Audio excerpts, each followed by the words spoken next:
በእኛ የብልግና ስርዓት ውስጥ እንቀጣለን ወር እንደዚህ እንላለን ሲሉት በራሱ በታጠቀው ነገር ሶስቱና ከዛ በላይ ከመታ በኋላ ሰውየውንም መተውታል ማለት ነው። እንዲህ አይነት ነገር መከሰቱን ሱዳን አካባቢ ላይ እየሰማን ያለ ነው። አይ ቲንክ እየሰማችሁኝ ነው ብዬ ነው እየቀጠልኩ ያለሁት። ኔትወርኩ ግን እንደዚህ ሲብረገረግ ወር የሆነ ረናቱ ጥሩ አይደለም። እንደምታውቁት ነው እውቀታችን ሰፋ እያለ በሄደ ቁጥር ትብብራችን አብሮነታችን በጠነከረ ቁጥር ነገሮችን ተቁመን ጠላትን እያሸነፍን መሻገራችን ይቀጥላል። ዛሬም ነገም ቢሆን ጠላትን እንዳይመቸው አድርገን ራሳችንን ለመጠበቅና ሀገራችንን ለማሻገር መጨረሻው ሰዓት ላይ ስላለን በዛ ስሜት ብንዘጋጅ የሚል መልእክት አለኝ። ለጉባኤ ኢትዮጵያ ቤተሰብ ማባ ሹክራን ሰላም ብያለሁ። እንዴት አለህ? ብቸኛው የጻፍክልኝ አንተ ነህ። 7 ሰዎች ይታዩኛል። 7 ሰዎች፣ 2 ሰዎች፣ 4 ሰዎች የሚከታተሉት ጉባለች ኢትዮጵያ የሚባል ሚዲያ አለ እና ማንም ምንም ይበል ከቅዠቱ ጋር ከነውሩ ጋር ይቀበራል። ጉባለች ኢትዮጵያና አብረው ያሉት ወንድሞች ኢትዮጵያን ያሻግራሉ፣ ቆሻሻን ይጠርጋሉ፣ ያቃጥላሉ። የምናገረው በዚህ ልክ የያዝኩትንና የማውቀውን እውነት ስለማውቅ ነው። ስለዚህ ቁጥሩን 5 ሰው ነው የሚያይ፣ ሰውም ማያየኝ። የሚታዩ ቪዲዮዎች በሙሉ የትኛውም ማህበረሰብ እውነት ወዳድ፣ ሀገር ወዳድ፣ ሀቀኛ፣ ታታሪ፣ ታማኝ፣ ሃይማኖተኛ ኦር ምናምን ነኝ እያለ የሚለውን ነገር ሁሉ እርቃኑን የሚያሰዱ እንደሆኑ አውቃለሁ።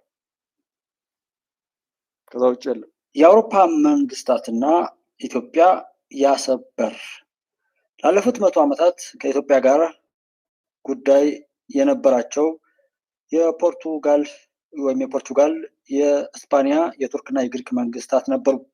ከአንደኛው 100 ዓመት አንስቶ አሁን እስካለንበት ድረስ ግን ከኢጣሊያ በቀር ከጠላትነት ይልቅ በወዳጅነት ከኢትዮጵያ ጋር ግንኙነት ያላቸው መንግስታት እንግሊዝ፣ ፈረንሳይ፣ ሞስኮቭ፣ ጀርመን ናቸው።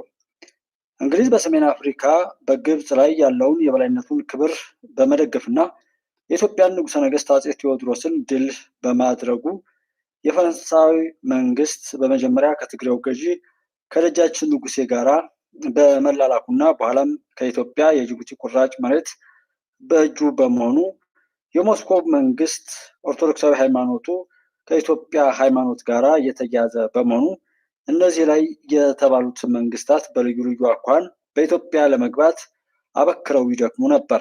ነገር ግን ከሞስኮቭ እና ከጀርመን በስተቀር ሁለቱ ላይ የተባሉት ሀያላን መንግስታት ከእስያ ውስጥ ካላቸው ግዛት በስተቀር በሰሜንና በደቡብ በምዕራብ ያለውን የአፍሪካን ግዛት ገሚሱን በቅኝነት ገሚሱን በጠባቂነት እዛ ቆይተሽ ወረዝ ወረ ተነስተሽ ስመጣ በጣም ያዘን በቃ ይሄ ድራማ እኔ ለብዙ ሰዎች እንዴት እንደሆነ የማሰማውም ሆን ብዬ ነው። የሰራዊቱ መክዳትና የአሩሲው እልቂት የሚል ርዕስ ሰጠው ሰዎች እየተጫጫሁ ነው።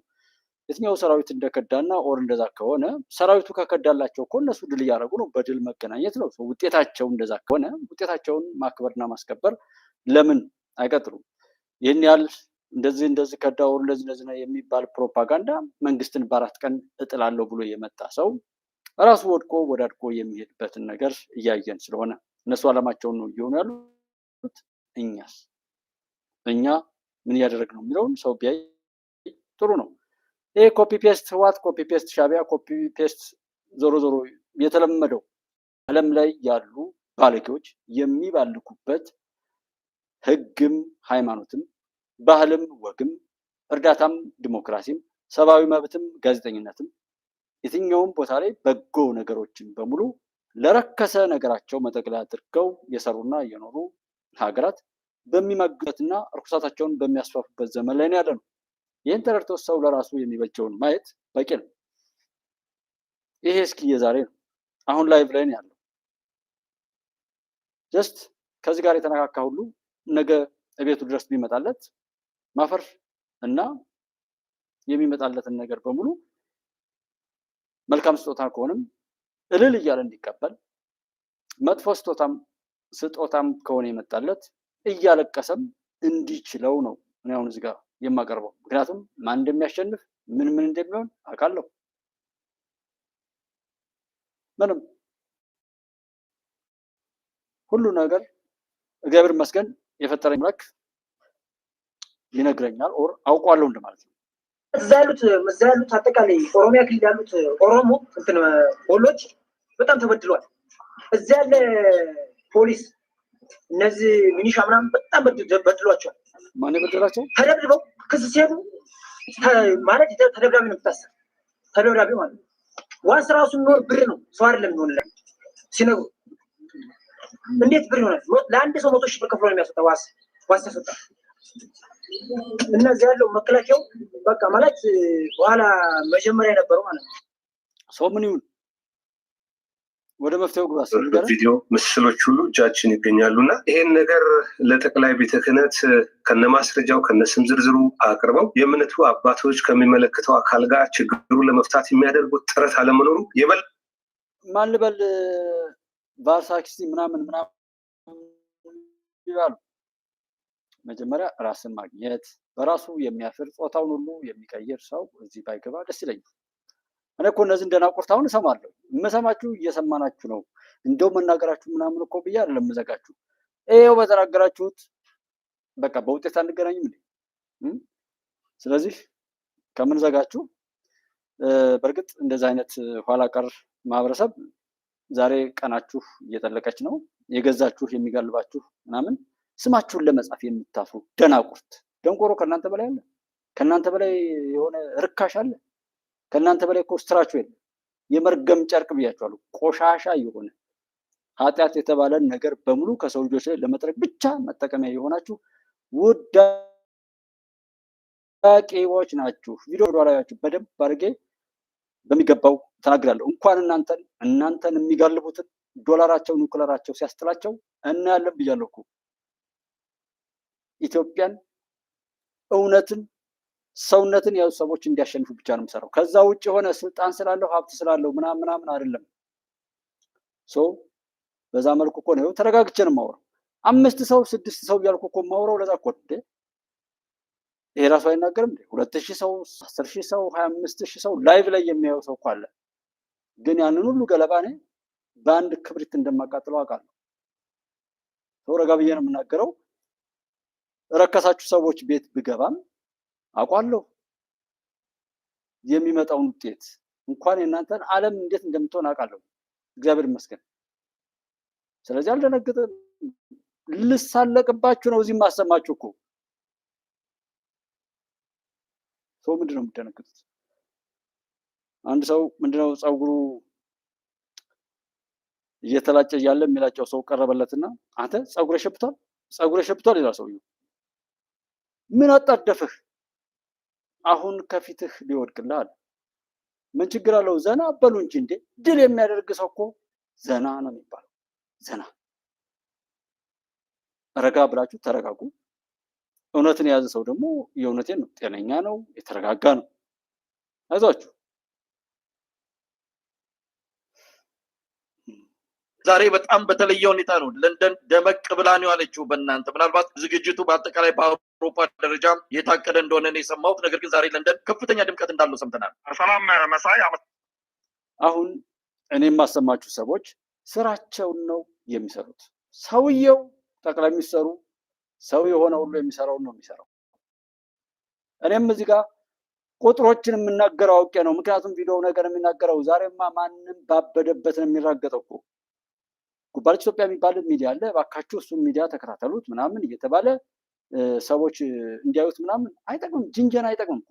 እዚህ እኔ መጥቼ እንድናገር ያደረገኝ ነገር ቢኖር እውነትን እውነት ብለን ኢትዮጵያዊነት ብለን እስከዛሬ ድረስ ሲሰሩብን የኖሩ ነገሮችን ካወቅናቸው እነዛ እንዳይደገሙ የእኛ አስተዋጽኦ ቆሻሻን በማጽዳት ኢትዮጵያዊነትን በማስቀጠል ሰውነትን በማክበርና በማስከበር ሀቅን በመኖርና ሰዎች እንዲኖሩት በማድረግ መሰረቶች ላይ እንቀመጥ ነው እንጂ አይ አሩሲ ጋር ክርስቲያኖች ተገደሉ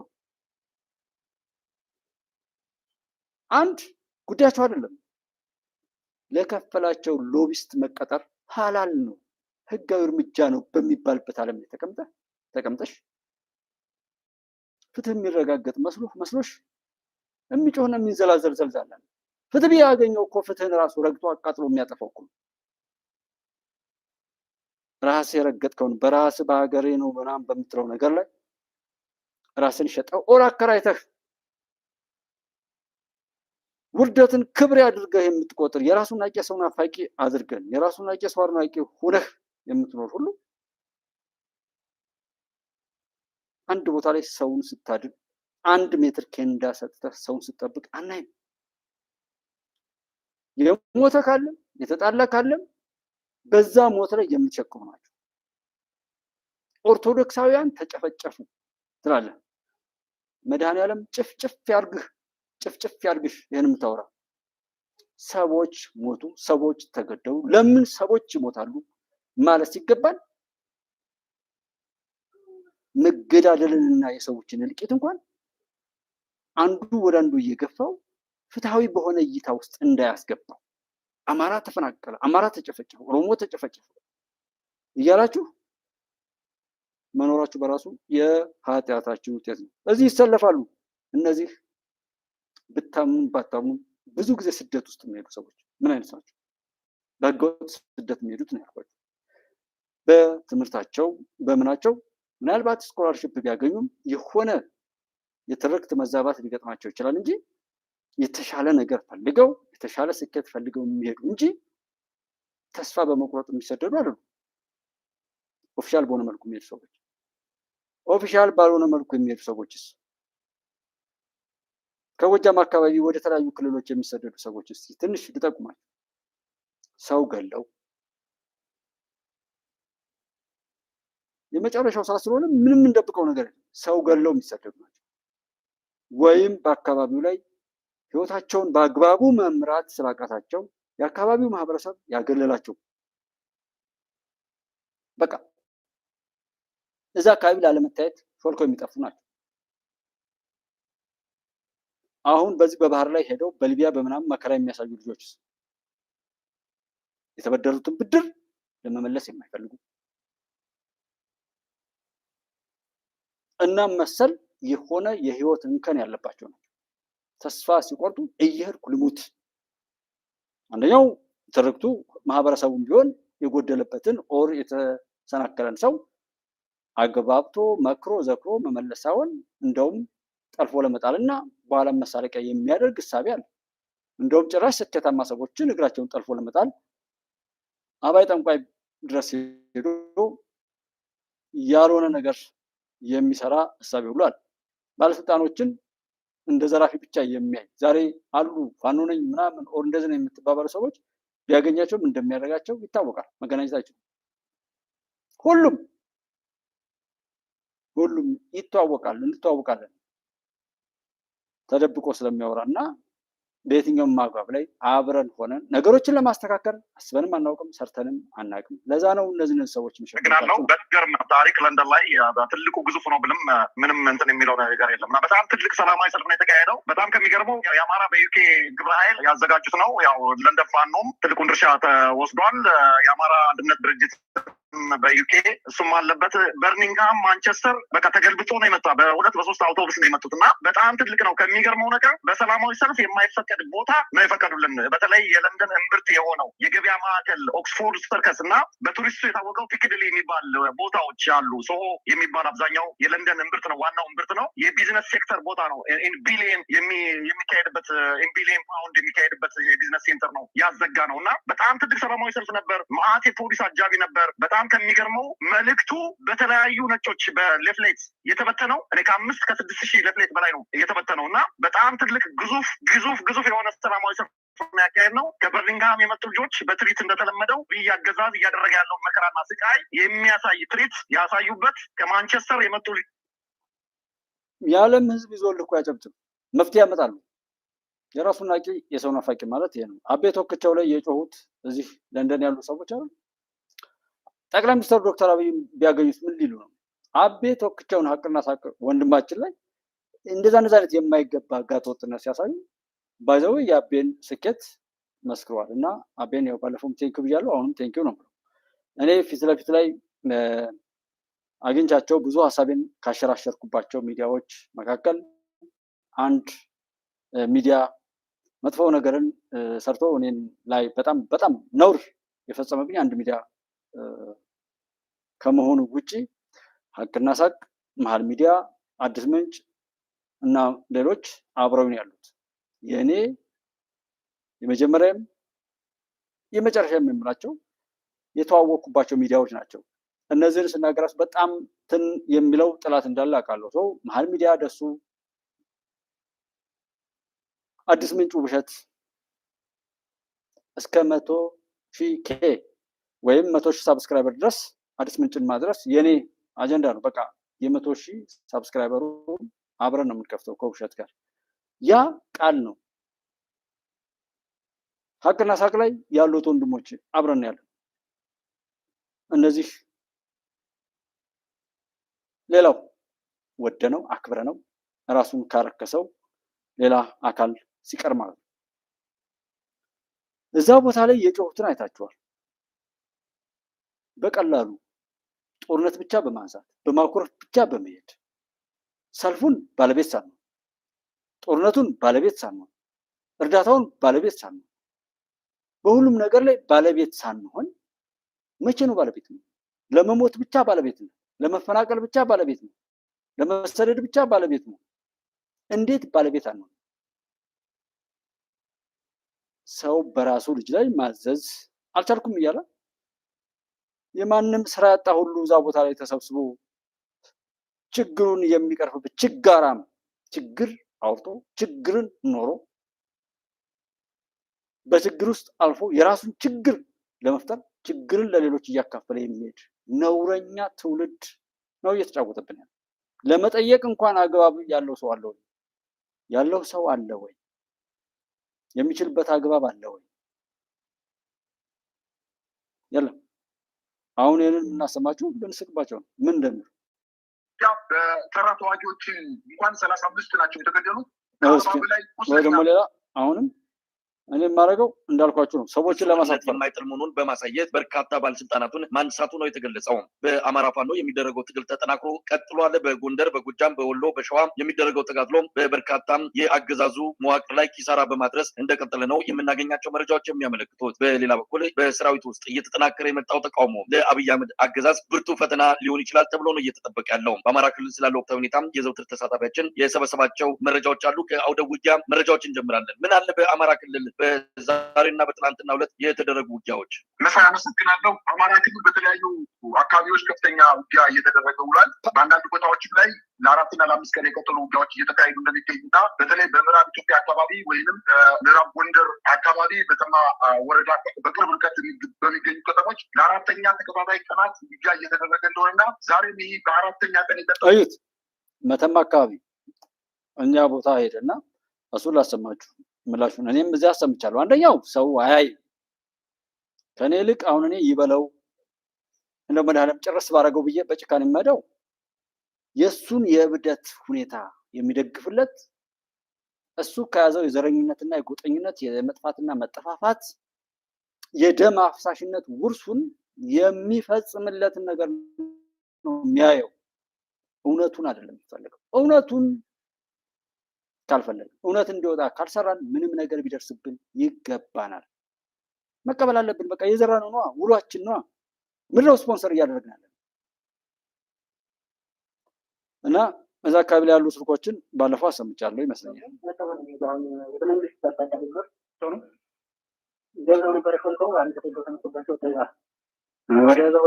ወደ ሱዳን ወዴት ነው የሚወጡት? አሁን በዛ በኩል ያሉ ማነው ድንበሩ? ወደ ድንበሩ አይደል? ወደ ቱመታ ወደ መሀል ላይ ደምጠደው መስላለ። በዚህኛው ወደ ጎን ይወጡና ወደ ሱዳን ይሄዳሉ።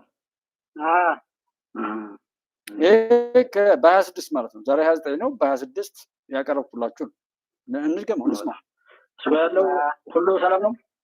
ሌላ ሰላም የጎዱት ጉዳት ያደረሱ ነገር ነው የለም። በሽንፋ ገብተው እንደዚህ ብለው በአማራ በንግድ ባንኮች ላይ ፎቶ እንነሳለን ሲሉ 9ኙን ገብሮ ወጥቷል። 9ኙን ገብሮ ወጥቷል ያልኩት ቪዲዮ ስንት ሰው አየው? እስኪ ነው ለምን ትውልዱንም የላሸቀ እሳቤውን ይዞ ምንም ነገር ቢደርስበት ይገባል። እዚህ እየተናገረ ነው። እየተናገርኩ ስለሆነ ይህንን በምናገርበት ሰዓት እኮ ከስንት ቆሻሻ ጋር እንደምጣላና ጠላቶቻችን ስንት ገንዘብ አውጥተው ስንት ጀዝባ አሰልፈው የሰሩትን አሻጥር ሁሉ ሰባብሮ የሚወጣና ንጹሐንን ንጹህ አድርጎ የሚቀጥል ንግግር ነው እያስተላለፍኩ ያለሁት። ጠላት ኢንቨስት ያደረገበትን ያውቋል። ከሱ አንጻር ከኔ ጋር ቢጣላም አላማውን ሳይመታ መሆኑ ብቻ ያናድዳልና እዛ ጋር የሚልከሰከሰው ደግሞ ልኩን ቢያይ ይገባል። ለምሳሌ አንደኛው ስንት መሰላችሁ? 256 ሰው ነው ያየው። ከዛ 880 ሰው ክሮፕ ተደርጎ ወይም ክሊፕ አድርገን የላክነውን 256 ዋናውን ላይቭ 1 ሰዓት ከ40 ምናምን ደቂቃ ቁጭ ብለን አውርተን 880 ሰው ነው ያየው። ስለዚህ ሰዎች ፍርድ ለመስጠት እንዲያስችላቸው ነገሩን ማወቅ ይገባቸዋል። እነሱ ይሄን ያወሩናል። ይህ በአራተኛ ቀን የቀጠለው ውጊያ በሱዳን ድንበር የአማራ ፋኖ ብሔራዊ ኃይል ሰሜን አማራ ቀጠና በላይ ዘለቀ ዕዝ መይሳው ካሳ ኮር 2 ካራማራ ክፍለ ጦር ከአገዛዙ ጦር ጋር ባደረገው አስጨራሽ ውጊያ የቀጠናው አድማ ብተና አዛዥን ጨምሮ የፖሊስ ኮሚሽኑ፣ የወረዳው ፖሊስ ኮሚሽን እንዲሁም በርካታ የአገዛዙ ጦር አመራሮችና ተዋጊዎች መገደላቸውን ለማወቅ ተችሏል። እንግዲህ በሽንፋ ከተማ የተጀመረው የማጥቃት እንቅስቃሴ የካራማራ ክፍለ ጦር ወደፊት እየገባ ከመተማ የመጣውን የመከላከያ ሰራዊት እየመለሰ እንደሚገኝና በመከላከያ ሰራዊቱ አልችል ያለው አሁን በአዲስ መልክ በዛ አካባቢ የተደራጀው የጸረ ሽምቅ ኃይል ተብሎ ከአድማ ብተና በተለየ ሁኔታ አካባቢን በደንብ የሚያውቁ ኃይሎችን ጨምሮ ከፍተኛ የሆነ ውጊያ ለማድረግ እንቅስቃሴ ቢያደርጉም በካራማራ ክፍለ ጦር ተመቶ ተመልሷል። በዛሬው ዕለት ብቻ እንኳን በተደረገው ውጊያ በተራቶ እንኳን 35 ናቸው የተገደሉት። ከ40 በላይ ቁስለኛ መደረጋቸውን ነው መረጃዎች የሚያመላክቱት። በከባድና የቡድን መሳሪያ የተጀመረው ውጊያ በዛሬው ዕለት ወደ ጨበጣ ውጊያ ተቀይሮ መሳፍንት የተባለ የቀጠናው አድማ ብተና አዛዥ ጨምሮ የጸረ ሽምቅ እና የብአዴን አመራሮችን ጨምሮ በውጊያው እንደተገደሉ መረጃዎች ያመላክታሉ። ይህ በእንዲህ እንዳለ ከሳምንታት በፊት በደቡብ ጎንደር በርካታ ወረዳዎች ይሄ ሽንፋ አካባቢ ላይ እንዳልኳቸው ያሰማችሁ ነው። እሱን ስልኮችን ብቻ እዛ አካባቢ ላይ ያወሯቸው ስልኮች 12 ደቂቃ ከምናምን አስቀምጫለሁ። ለምትወዱት ሰው መስማት ከቻለ ማለት ነው ንገሩት፣ አይስማ፣ የራሱ ጉዳይ። በቃ መጥፋት ያለበት ሰው በሽታውን ይዞ እንዲጠፋ ያ የፈጣሪ ውሳኔ ነው። እኔና እናንተ ግን የምንችለው እናድርግ። አሁን የሆነ ነገር ሳንናገር ብቀር ኖሮ አሁን እናደር ነበር በዚህ ሰው። ግን እኔ ከ3 ቀናት በፊት ወደውኑ እዛው ቦታ ላይ ያለ ሰው መረጃውን ልኮልኛል። ብታምኑም ባታምኑም እኔ ክሊፕ አድርጌ ዳግም ስለቃቸው እንኳን የሆነ ቅር ይለኛል። ደስ አለኝ እንደመጀመሪያው የቆየውን ነገር ለዛሬ መረጃ ነው አድርጎ ማቅረብ አይመቸኝም። ሰብናይ እንደዛ አይነት ነው። ሰው ግን ወዴት ነው እየገፋኛለሁ? እንድኖር ነው እያደረገኛለሁ? እውነት እንድናገር ነው እያደረገኛለሁ? ወይስ እንድዋሽ? እንድኖር ነው እያደረገኛለሁ? እንድጠፋ? እና እኔ እስካሁን ድረስ በመጣሁበት እንድታዝኑ የሚያደርጋችሁ የሰው ልጅ የለም። እዚህ አብሮኝ ካለው አንፃር ማለት 9 10 11 እንደዚህ እኔ ሜምበርስ ሆነው በገቡ ሰዓት ሱፐር ስቲከርስ ሆነው በተለይ መጀመሪያው አካባቢ ላይ አይዶን ነው ለምን እንደሆነ ወደው እንደጀመርኩኝ 1000 ሳብስክራይበር እንደዚህ ሞልቼ ሞኔታይዝ እንደሆንኩኝ በጣም ብዙ ሰዎች አካውንትን ካላስቀመጥኩ ሁሉ ብለው ሳፖርት ያደርጉ ነበር። ዋዳዝ ወጥመር ነበር። ለምን ጠፋ? ሰው 1000 እንደዛ ያለው ብዙ ሰዎች ከተከተሉት ብዙ ቪዲዮዎች ከታዩለት ለምን በኋላ ላይ ሰው ጠፋ? የዛን ጊዜ እነማን ነበሩ እንደዛ የሚያደርጉት? ወይስ ምን አይነት እይታ ነበር? ወረተኝነት ነው? ወረተኛ መሆን ነው የነበረው? ወይስ በዛ መልኩ ለማጥመድ ያሰበ ኃይል ነው? እንድታዩ ማለት ነው። ሰው አንዴ ከገባ በኋላ ምን ይሄን ነገር ሳደርግ የመጨረሻው ዛሬ በመሸሽ አታመልጥም። በመሸሽ አይመለከተኝም ምናምን ብትል አታመልጥም። ከዛ ሁሉም ሰው የራሱን ታሪክ በበጎ ለመጻፍ መስራት ነው የሚኖርበት እንጂ ከዛ ውጭ የሚወጣ ነገር የለም። እያንዳንዱ ጠላት ከትናንቱ ሳይማር ዛሬም ድረስ እየሰራ ነው። እኔ ትንሽ እዚህ ጋር መሀል ላይ እንትን እያልኩኝ አንዳንዴ መሀል ጀስት ሞራላችሁ ይነካል። ራሱ ይበለው ሁሉ ምናምን ለምን እናገራለሁ ብላችሁ የምትናደዱበት ነገር አለ። ምክንያቱም ሰው እንዲገባ መሆን አለበት። እንዲገባው ፈጣሪም እኮ ቅጣቱን የሚያቆየውና የሚያስቀጥልበት ወይም የሚያነሳበት የራሱ ምክንያት አለ። እየሞተ ሞቱን ያወራል ምናምን ምናምን፣ ግን ለመፍትሄው አይሰራም። ስለዚህ ፍትሃዊ ነው ያ ጠማማ ቢቃጠል ማለት ነው። እኔ አንዳንድ እዚህ ሰውነትን ኢትዮጵያዊነትንና ሀቅን የካደ አካሄድን ሆን ብሎ የሚከተልና ያንን መሰረታዊ ይዘት አድርጎ የሚሰራ ስራ አለ። አሁን የትኛው ሚዲያ ላይ ሄዱ፣ ምንም ሚዲያ ብትሰሙ፣ ምንም ነገር ብታዩ፣ ምንም ነገር ቢገጥማችሁ እናንተ ሰዎች ሆናችሁ የሚጠቅማችሁን በሚጠቅማችሁ በትናችሁ በእናንተ ውሳኔና አቋም እንድትጠቀሙ ማድረግ ነው። እስካሁን ድረስ እያወራ ያለው እዚህ እየሰሩ ያለው ምንም ስሙ። ያ ነገር ግን ሲጠቅማችሁ ብትጠቀሙበት፣ ሳይጠቅማችሁም ሳይጎዳችሁ አድርጋችሁ የምትጥሉበትን ነገር ያንን አቅም ሰዎች እንዲፈቱ ማድረግ ላይ ነው አክቲቪዝም የማንቃት ስራ የሚባለው። ግንዛቤ ከተባለስ ሚዲያው ካደገስ የሚሊተሪውን ሳይንስ የሚሊተሪ ባለሙያ ነው መጥቶ መናገር ያለበት። በሁሉም ቦታ ላይ ባለሙያዎች መጥተው እንዲናገሩ ነው እንጂ አውድ የምንፈጥረው እኔም የማውቀውን ሰውዬ እያመጣሁ ማስለፈልፍበት ከዚህ በፊት ሞክረኑ ለዛሬው መከራ የዳረገንን ሰው እንግዳ አድርጌ ተሞክሮ ለመውሰድ እንደሱ አይነት ነገር መሞከር አልፈልግም። ልደቱን እንግዳ አድርጌ ብመጣ እያፌስኩ እንደሆነ እኛን አጥፍቶ በሄደበት ሁሉ በቻለው ልክ እኛን ሲያባላ የኖረው ልደቱን አምጥቼ እዚህ ጀዋርን አምጥቼ እዚህ ባወራ ደብረ ጽዮንን ባመጣ ላይክ የሆነ አዲስ ነገር የሌላቸውን ሰዎች አምጥቼ ሳወራ ብታዩ ምን ያርቋችሁ? ዘመናችሁን እየተሻማችሁ ከዛ ነገር እንኳን እንዳትወጡ መልሼ በክፎች ወጥመድ እያጠመድኳችሁ ብዙ ሚዲያዎችን አያለሁ። የማልጠቅሰው ሁሉም የዘራው እንዲያጭድ ፈልጌ ሰዎች የተመኙትን ፈጣሪ ይሰጣል፣ ንያቸው ይሳካል። ስለዚህ ማንኛውም ሰው ውሎውን ማስተካከል፣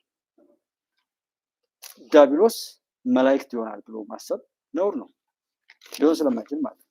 እነዚህ ላይ ሰውነትን በመሰጠት ከነዚህ መሰረቱ ምክንያቱም እነዚህ ነገሮች የጥፋት ኃይሎችን ዓላማ ለማሳካት ስለማያስችላቸው ሰው መሆንን አይናገሩም፣ ኢትዮጵያዊነትን አይናገሩም፣ እውነትን አይኖሩም፣ አያውቁትም። ለምሳሌ አማራ ሞተ፣ አማራ አለቀ፣ ኦሮሞ ተጨፈጨፈ፣ ኦሮሞ ተፈናቀለ፣ ትግሬ ተፈናቀለ፣ ትግሬ ተገደለ፣ ኦርቶዶክስ ተጨፈጨፈ፣ ሙስሊም ተጨፈጨፈ ወዘተረፈ ይሏችኋል እንጂ ሰው ሞተ አይሏችሁም። ምክንያቱም የእነሱ ጉዳይ ሰው አይደለም፣ ወይም የሰዎች ሞት አይደለም ጉዳያቸው። ጉዳያቸው በጥቂት ሞት ብዙ የሚሞቱ ሰዎችን መፍጠር ነው። በጥቂት ችግር ብዙ ችግሮችን መፍጠር ነው። እኛ ስንሞት፣ ብዙ ሰው ሲሞት ብዙ ትርፍ ያገኛል። ብዙ ሰው ሲፈናቀል ብዙ ገንዘብ ያገኛል። ብዙ ችግር ኢትዮጵያ ውስጥ ሲፈጠር ብዙ ገንዘብ ያገኛል። እኔ አልገባ ያለው ከዚህ በላይ ወደብ ሲጠየቅ ይሄ መንግስት ሊያስቀይስ ነው ይሏል። ከዛ ይመለሱና ኑሮ ተወደደ ይሏል። ማን ነው የተደናበረው? አድማጭ ተመልካቹ ነው አሁን እየተደናበረ ያለው።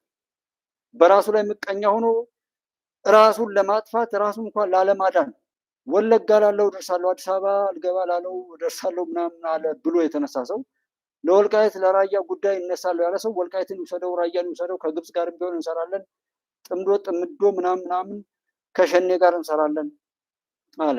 እንኳን አለህ በዚህ ላይ ላበደ ሰው እኔማ ቀድሜ ቅጥል ብያለሁ። እንኳን አለህ እዛ ጋር ስትማግጥ የነበርክ አማራ ነኝ ስትል፣ ኦርቶዶክስ ነኝ ስትል፣ ሙስሊም ነኝ እያልክ ስታወራ የነበርኩ ትግሬ ነኝ በሁሉም ቦታ ላይ እርቃንን አስዶ እንኳን ነዳህ ሁልሽም። ይሄ እዚህ ያላችሁት ወንድሞች አድማጭ ተመልካቾችን አለም እኛን በመቃረን ዛሬ ማበድ ለሚያሰኛቸው ደናቁርት ነው ያ መልእክት። እንደ ኦሮሞ፣ እንደ አማራ፣ እንደ ኦርቶዶክስ ዛሬም እንደ ኦርቶዶክስ የሚበጠረቋሉ። እንደ ኦርቶዶክስ ተናደድክ፣ ሃይማኖቱ ገብቶ ለዛ ነው ምን እያደረክ ያለው? እና አሩሲ የሞተው ኦርቶዶክስ ነው የነደደ? ሁልጊዜ ይሞታል። ለምንድን ነው ያልቆመው? ዛሬ ተናደድ። በጣም ብዙ ሟቾችን ትጠራለህ። ዛሬ የምትቃጠል ከሆነ በደንብ አድርገህ ተቃጠል። በተቃጠልክ ቁጥር በአንተ ብስጭት፣ በእኔ ብስጭት፣ በእኛ ብስጭት፣ በእኛ ንደትና በእኛ የሆነ ልቅሶ ልክ የባሰ ጥሩ ነው ያስለቀሳችኋቸው። 10 ገላችሁ ይህን ያህል ካስለቀሳችኋቸውማ እስኪ 20 ድርሱት በደንብ እንዲያለቅሱ የሚል እቅድ ይሰጣል። መንገዱን ዘጋችሁት አይደል? አዎ ተዘጋው። በመዘጋቱ ምን ችግር ደረሰ? ይሄ በደንብ ዝጉት። በደንብ ብዙ ችግር እንዲደርስ ትባላለህ።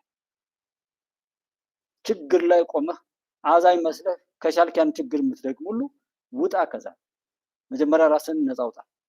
ነፃ ያልወጣ በማንኛውም በሳቤ፣ በኢኮኖሚ፣ በአመለካከትም ነፃ ያልወጣ ነፃ ውጪ ደሳለኝ ጫኔን ጠይቀው። ባህር ዳር ላይ ስለተሰራው ኮሪደር አንድ አላወራም። ስለ ባህር ዳር ድልድይ አንድ አላወራም። ስለ ጣናነሽ 2 ምንም ነገር አላወራም። የሰላም አማራጭን አማራ ክልል ላይ አላወራውም፣ አላነሳም። ስለ አባይ ግድብ መጀመሪያ መሰገነ እስኪ መሰረት ቢጥሉ ብለዋልና ቀጥሎ ሄደ። እንዴት ይህንን የማይታመን ነገር ሰራው ብሎ ያወራሉ አለ። የውጭ ሚዲያዎች እኮ ብሎ ነው ሲወራ ሰምቻለሁ ማለት ነው። ኢሳያስ ኮፒ ፔስት ነው ደሳለኝ ጫኔ። እዩት ምን ያክል ሆረር እየሆነ እንደሚሄድ። አትችሉም። ጉባኤ ኢትዮጵያ ላይ ወንድ የሆነ አስበህ ግባበት። ወንድ የሆነ እውቀት ስላለ፣ ዶላር ስላለ፣ ፎቅ ስለደረደርክ፣ ባለስልጣን ስለሆንክ፣ ምንም ነገር ስላደረክ ባለች ኢትዮጵያን ስለሽን አታሸንፈው። እዚህ ምድራዊ በሆነ ነገር ልትበልጥ ትችላለህ። በቃ እኔ ዛሬ ድረስ መናገር በቂ እኮ ነው። አትችልም። ኢትዮጵያ ትቀጥላለች። የሚገባትን ጌጣጌጥ እንኳን የራሷ የሆነ አሰብ ወደብን ኤርትራ በሙሉ ከኢትዮጵያ ጋር ሆና ትቀጥላለች። የኤርትራ ህዝብ ነፃ ይሆናል። የትግራይ ህዝብ ነፃ ይወጣል። የግብፅ ህዝብ ነፃ ይወጣል። የአረብ ህዝብ ነፃ ይወጣል። የተጨማለቀው ቢስሚላህ ራህማን ራሂም ብሎ ጀምሮ አላሁ አክበር እያለ ሰው የሚገለው ለጥፋት የሚተባበረው በክብር ይቀጥላል። ያንን እኔ እነግርሃለሁ። ለምን ዝርዝሩን ማውራት አያስፈልግም። እየሳክም እየተናደድክም እያሾፍሽም ስሚ፣ አይቀየርም። ወንድ የሆነ ሁሉም የዘራውን እናሳጭዳለን። እስከ ግብፅ ድረስ ብቻ የምንሄደው ቢያንስ የተወሰነ የሚወራጨውን ሰው ልኩን ለማስያዝ ነው። ከዛ ውጭ አያሳስብም። አታስቡ ለክፉ ሰው።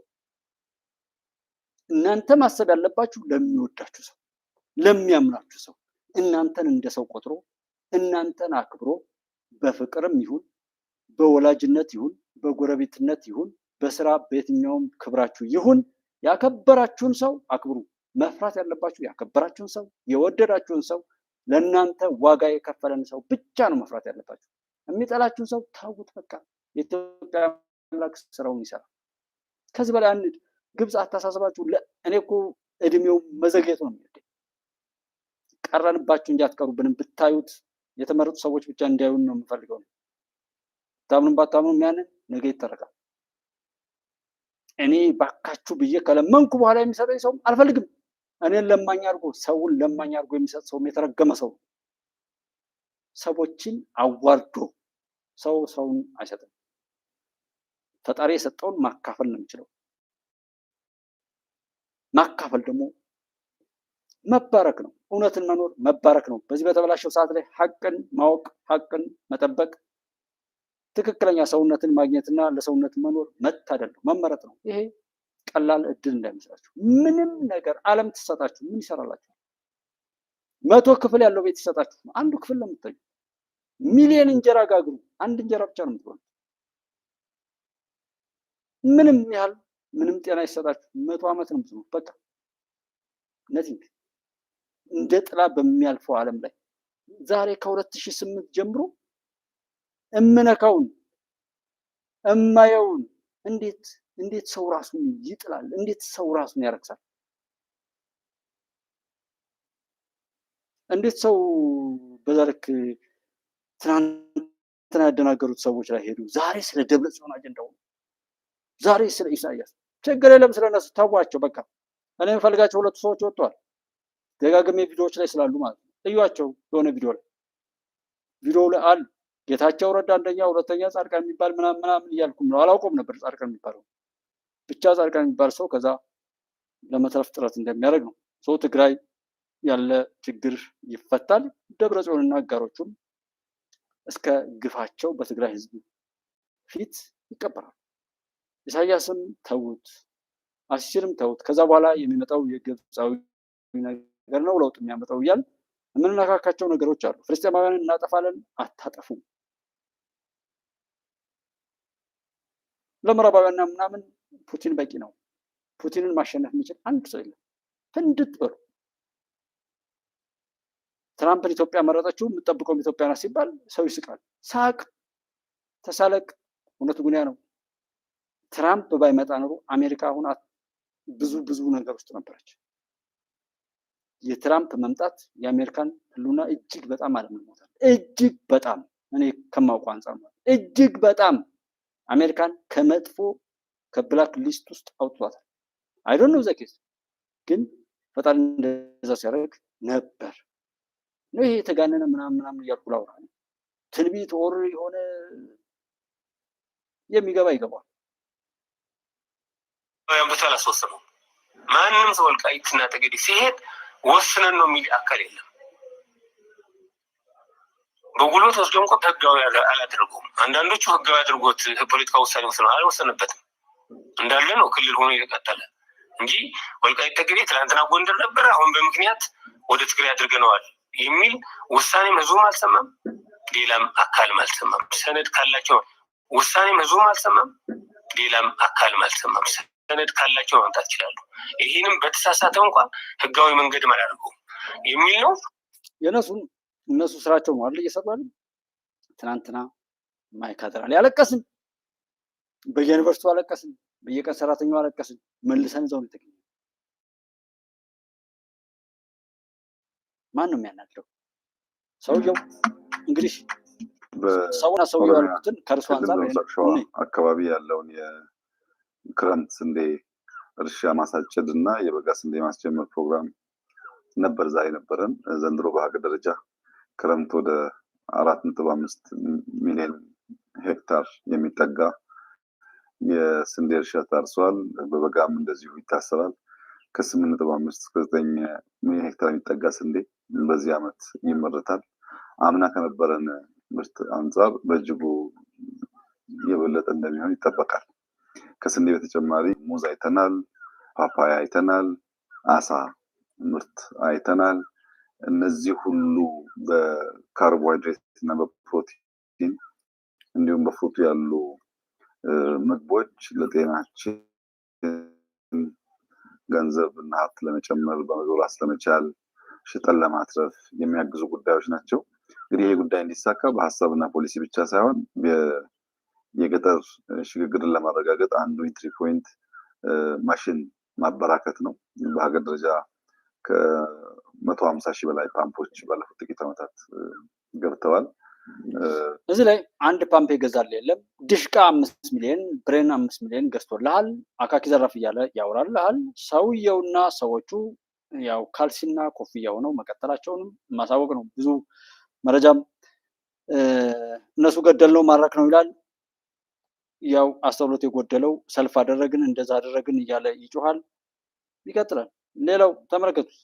አንድ ቀን እንኳን ስለዚህ ስለ ልማት አንድ ነገር አላወሩልሽ። አሁን ምንድነው ያስቸገረን? የኛ መጥፎነት ይዘነው ወርሰነው የኖረው ክፉነት ነው እንጂ ህዋት ከነበረ ያስቸገረን ህዋት ሲሄድ ለምን አለቀቀም? በየቦታው ላይ እናወራው የነበረው ነገር ያ ነገር ከአካባቢው ሲለቅ ለምን በሽታው አለቀቀም? ሳዊሮስ የቅዱስ ሲኖዶስ ዋና ጸሐፊ ተብለው የተሰየሙት በአርሲ ጭፍጨፋ እጃቸው ያሉበት ነው። ኦሮሚያ ቤተ ክህነትን ለማቋቋም ሞክረው የከሸፈባቸው በእነ ሽመልስ በእነ አብይ ድጋፍ የራሳቸውን ብዙ ሰዎች አይታችሁ ከሆነ እከሌ ገደለ ነው እከሌ ጨፈጨፈ ይሏቸዋል። አሁን አቡነ ሳዊሮስ እንደዛ አደረጉ፣ እነ እንቶኔ አደረጉ። እጃቸው ያለበት ይመስለናል። ባጭሩ ሰዎች ሲጨፈጨፉ መንግስትም የሃይማኖት አባትም የአካባቢው ማህበረሰብም ይነስም ይብዛም በተጠያቂነት ሰላም እስካልመጣ ድረስ ችግር አለብን ማለት ነው። በሁሉም ነገር ላይ እኮ ያለው መልካም ነገር የጋራ ነው፣ መጥፎ ነገርም የጋራ ነው። ማስቆም እስካልቻለ ድረስ መንግስት እንደ መንግስት ያንን ነገር ማስቆም እስካልቻለ ድረስ በራሱ ተጠያቂ ነው። አዎ እርግጠኛ ነው ወይ? ግን እነሱ አሉበት እጃቸው አሉበት ለማለት ያስችላል ወይ? ያ ሰው እጁ ከሌለ በስተቀር እንዴት አወቀ? እንዴት ነው ይሄ ማን ነው ወንድማገኝ የሚባለው እዛ ሆኖ እንዴት አወቀ? በዚህ ልክ የጥላቻ ልካችን ምንድነው?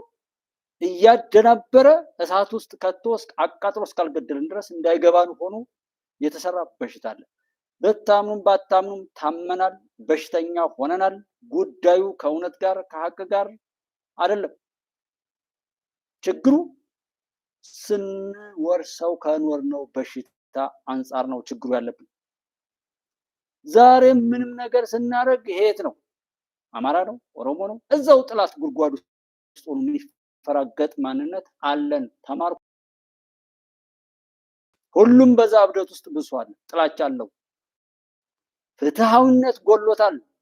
በእምነት ውስጥ በክርስቶስ አለት ላይ የተመሰረተችው ቤተክርስቲያንን ማፍረስ ባይቻልም ነገር ግን የእምነቱ አባቶች ለእምነቱ ተከታዮች የሚቆሙበት ሁኔታ አናይም።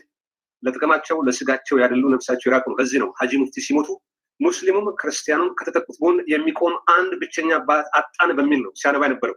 እንዲህ አይነት የአባት የተቆርቋሪነት መንፈስ ናፍቆት በብዙ ቦታ እናያለን፣ እንታዘባለን። በኢትዮጵያ ኦርቶዶክስ ቤተክርስቲያን ጥንታዊት ነች፣ ታሪካዊት ነች፣ ብዙ ሰማዕታትን ያበቀለች ነው። ዛሬ ግን በተለይ በሲኖዶስ አካባቢ ልክ ነው በለው እዛ ኦርቶዶክስ ላይ እኔም እደግፋለሁ። ሃይማኖት በመግለጫ አይደለም። የዛን ጊዜ ጥቁር አለበሱ።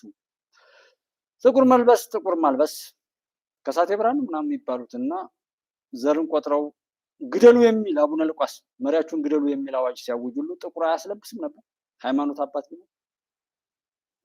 ሪፍሬሽ አድርገው ቤተ ክህነቱን የተቆጣጠረው የብልጽግና ኃይል የብልጽግና ጳጳሳት የበላይነት መያዝ እነዚህን ሰዎች ድምጻቸውን እንዲያጠፉ አድርገዋል እና እጅግ የሚገርም እጅግ የሚያሳዝን ልብ ሰባሪ ግን ለእምነቱ ተከታይ አንተ ወንድማገኝ አንደኛ አፍህ በዚህ ልክ አይዘረጠጥም ነበር። ባንዳ ሆነህ ዘረኛ አትሆንም ነበር። ኦርቶዶክስ ነኝ ብለን የምንል ሰዎች ለምን ይሞታሉ? ባሩሲም ሆነ በየትኛውም ቦታ ሰው መሞት የለበትም። ጤነኞች ከሆነ ይፈታ ችግሩ ካለ እንደ ኦርቶዶክስ የምናወራ ከሆነ የትኛው ኦርቶዶክስ፣ የትኛው ሙስሊም፣ የትኛው እምነታችን ያላህ ቃል ሲገዛን አየሩ? የእግዚአብሔር ቃል ገዛን ወይ? ቢገዛን ኖሩ ገዳይ በቤታችን ይፈለፈል ነበር ወይ? ይሄ ሁሉ ኃጢአት፣ ይሄ ሁሉ ሐራም እንዲህ ውጥንቅጡ ይታይ ነበር?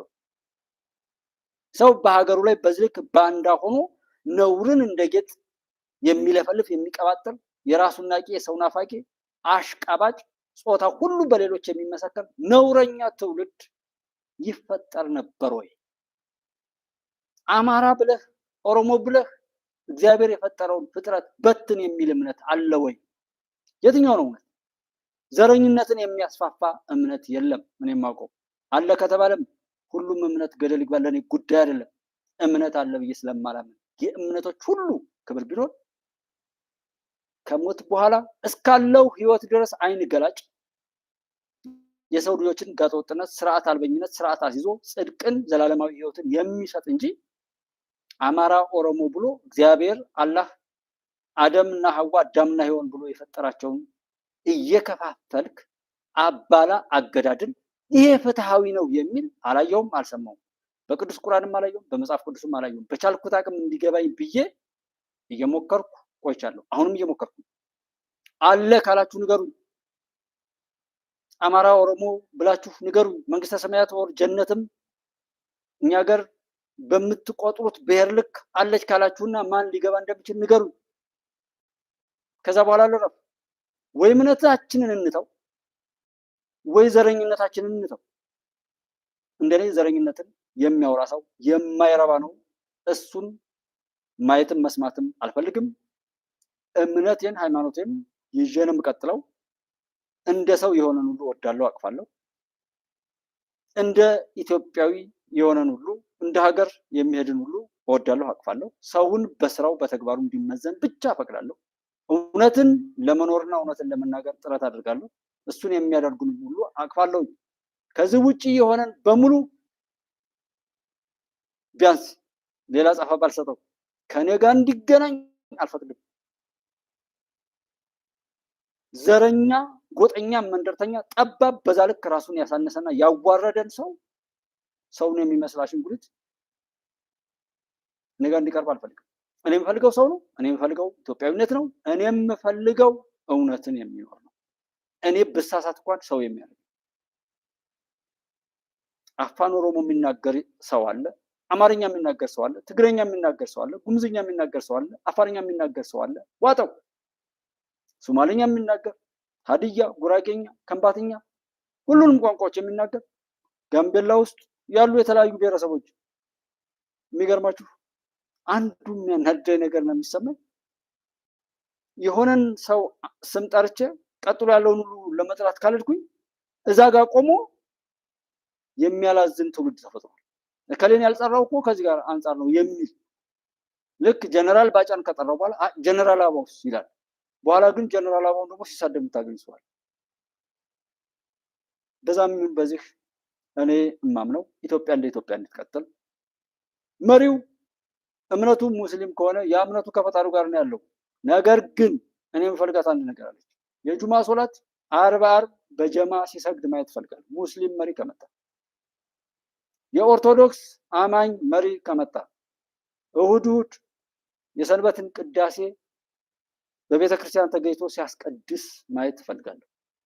ፕሮቴስታንት ከመጣ የፕሮቴስታንት እምነት የሚያከብረውን በዓል ከህዝብ ጋር አብሮ ሲያከብር፣ ልክ ወይዘሮ ዝናሽን አንዱ ከምንወድበት ፈጣሪን ለማመስገን በይፋ ከህዝብ ጋር ተቀላቅላ የምታደርገው ነገር ለእኔ አሜዚንግ ነው። ራስን ለማስመለክ የተጠናወተን በሽታ ግን እግዚአብሔር እንዲመለክ አላህ እንዲመለክ ሳይሆን ራሳችንን ለማምለክና ለማስመለክ የሄድንበት የብልግና ጥግ ግን እንዴት እግዚአብሔር ተመሰገነ ብለን ስንሳደብ እንታያለን። መስጂድ ለሄዶ መሳሪያ የሚተኩስ ሰው የተፈጠረው በዛ ልክ መረን የለቀቀ ትውልድ ስለፈጠር ነው። ቤተክርስቲያን ለሄዶ የሚተኩስ ትውልድ የፈጠር ነው በዛ ልክ መያዣ መጨበጫ ፍሬን አልባ የሆነ ትውልድ ስለፈጠር ነው። በዚህ ላይ የመጀመሪያ ማፈር ያለባቸው የሃይማኖት አባቶች ናቸው። ማፈር ያለባቸው ጥምጣማቸውን ሁሉ ቀደው መስቀላቸውን ሁሉ ወሩረው ማቅ ለብሰው ትቢያ ነስንሰው ከፈጣሪያቸው ጋር መታረቅ ነበረባቸው። ግን ዓለማዊ ስጋዊ ህይወት ያጠገባቸው ቦርጫ ያወጣላቸው ራሳቸውን በባርነት ያስቀጠሩት ስለሚበዙ ለዛ ነው የተቀደሱ ሰዎች ሁሉ እንዲጠፉ ተደርገው እነሱ እንዲህ እየማገጡ ያሉት። በዚህ መሀል ላይ የቅዱስ ሲኖዶስ ዋና ጸሐፊ ተብለው የተሰየሙት በአርሲ ጭፍጨፋ እጃቸው ያሉበት ነው። አቡነ ሳዊሮስ አይደሉ በሰውነት ምናምን በሚለው እንዳይመስላችሁ ቅናት ነው። ለምሳሌ ትግራይ ክልል ላይ ላሉት ሲኖዶስ ጥሪ አቅርቧል። በተለይ ይህንን አማራ ነኝ ብለው የሚጮሁ ሰዎች ቢሰሙት፣ ትግሬ ነኝ ብለው የሚጮሁ እዛ ጋር አፋቸውን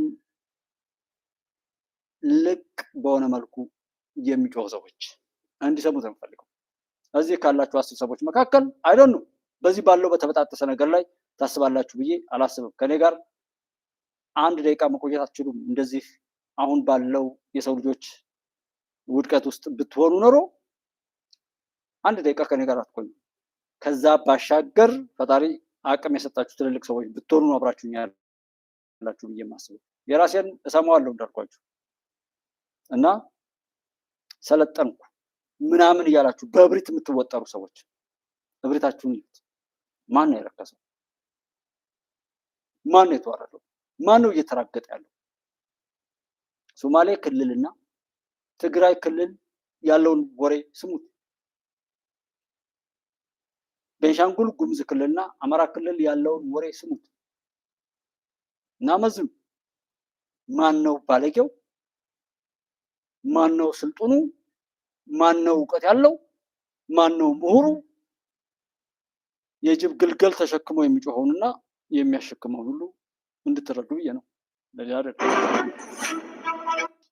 ይሄ ከነዚህ ድርጊት ፈጻሚዎች አካሄድ እንደ ሀገር ይጎዳናል። እኛን እንደ ብሔራዊ ጥቅማችን ይቆም እየፎከረ ያለው ያስፈለፈረ ያለው ኢትዮጵያን እየጎዳ ነው ብለን ስናገር ያልሰሙ ሰዎች ለዛ ስለዚህ በሳይበርም በየትም ከአቦይ ስብሐት ጋር ቢሆን ኮንፈረንስ ያደረጉ ሰዎች አንድ ቀን አንድ አዳራሽ ተሰብስበው አያውቁም። ሊሰበሰቡም አይችሉም።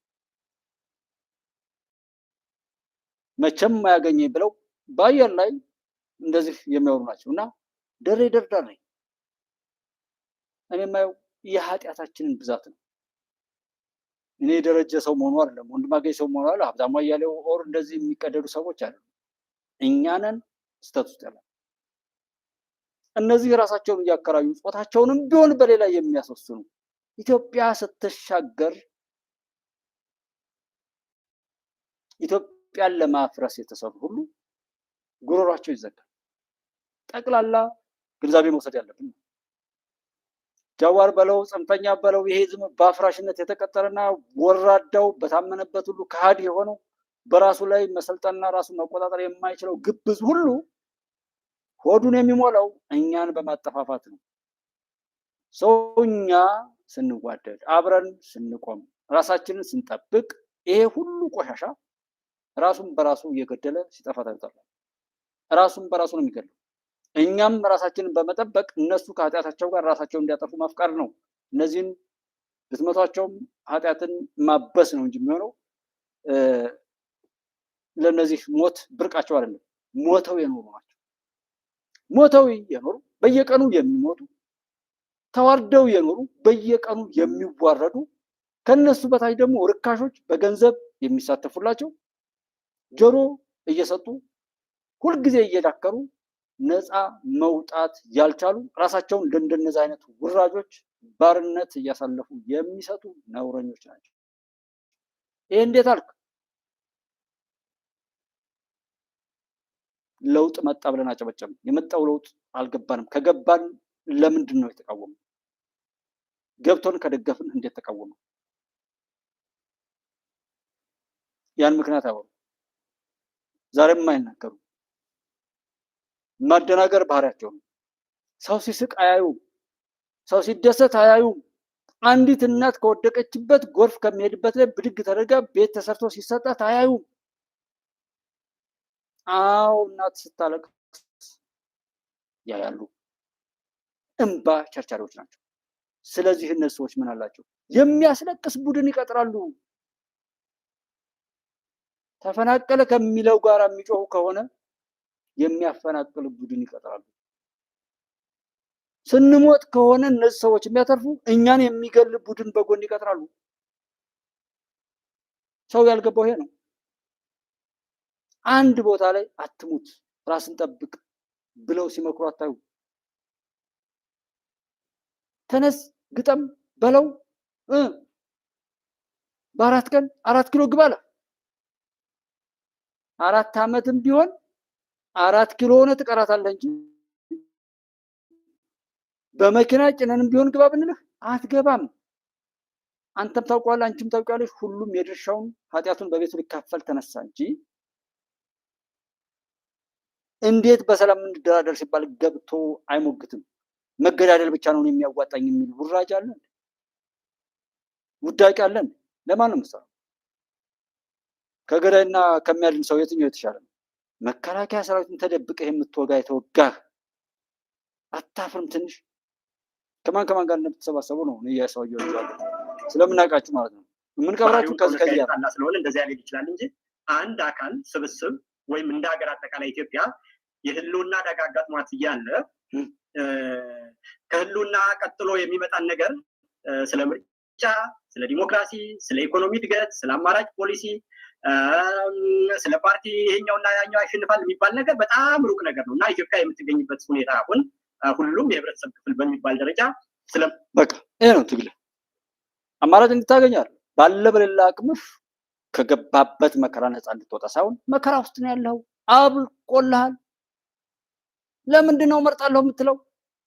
እዛው ዝም ብለህ እያለቀስክ ኑር፣ እኛም እየመጣን እናስለቅሳለን ነው እያለ ያለው። የሰውዬ የራሱ የምርጫ ውድድር ጊዜ እንኳን ከምርጫ ቦርድ ገንዘብ ተቀብሎ የጠፋ ሰው ይበለው ባለውን ጎዳው ብላ የሚባል የሚወራጭ ምቀኝነት በየቤታችን የወረሰ ከምርጫ ቦርድ ላይ የኢትዮጵያ መንግስት አሁን ምን ምርጫ ቦርድ ላይ ህጉን ያሻሽል። ይሄን አሁን ለሶስተኛ ጊዜ ኦር ለአራተኛ ጊዜ ነው እያወራ ያለው። ምርጫ ቦርድ ስራውን ህጉን ያሻሽል። ሀገርን ለማፍረስ ብቻ ቁጥራቸው ብዙ ሆኖ እነዚህ ሰዎች በደገሱት ስንት እናት አባቶቻችን እያለቀሱ እየሞቱ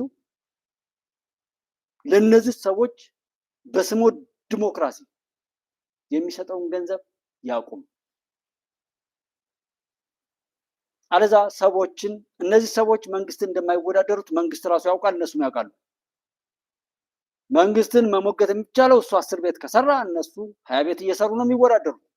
ወይም የሰራውን 10 ቤት ጥራቱን የጨመረ ሌላ 10 ቤት ሰርተው ቤት ለሌላቸው ቤት በመስጠት ነው የሚወዳደሩት።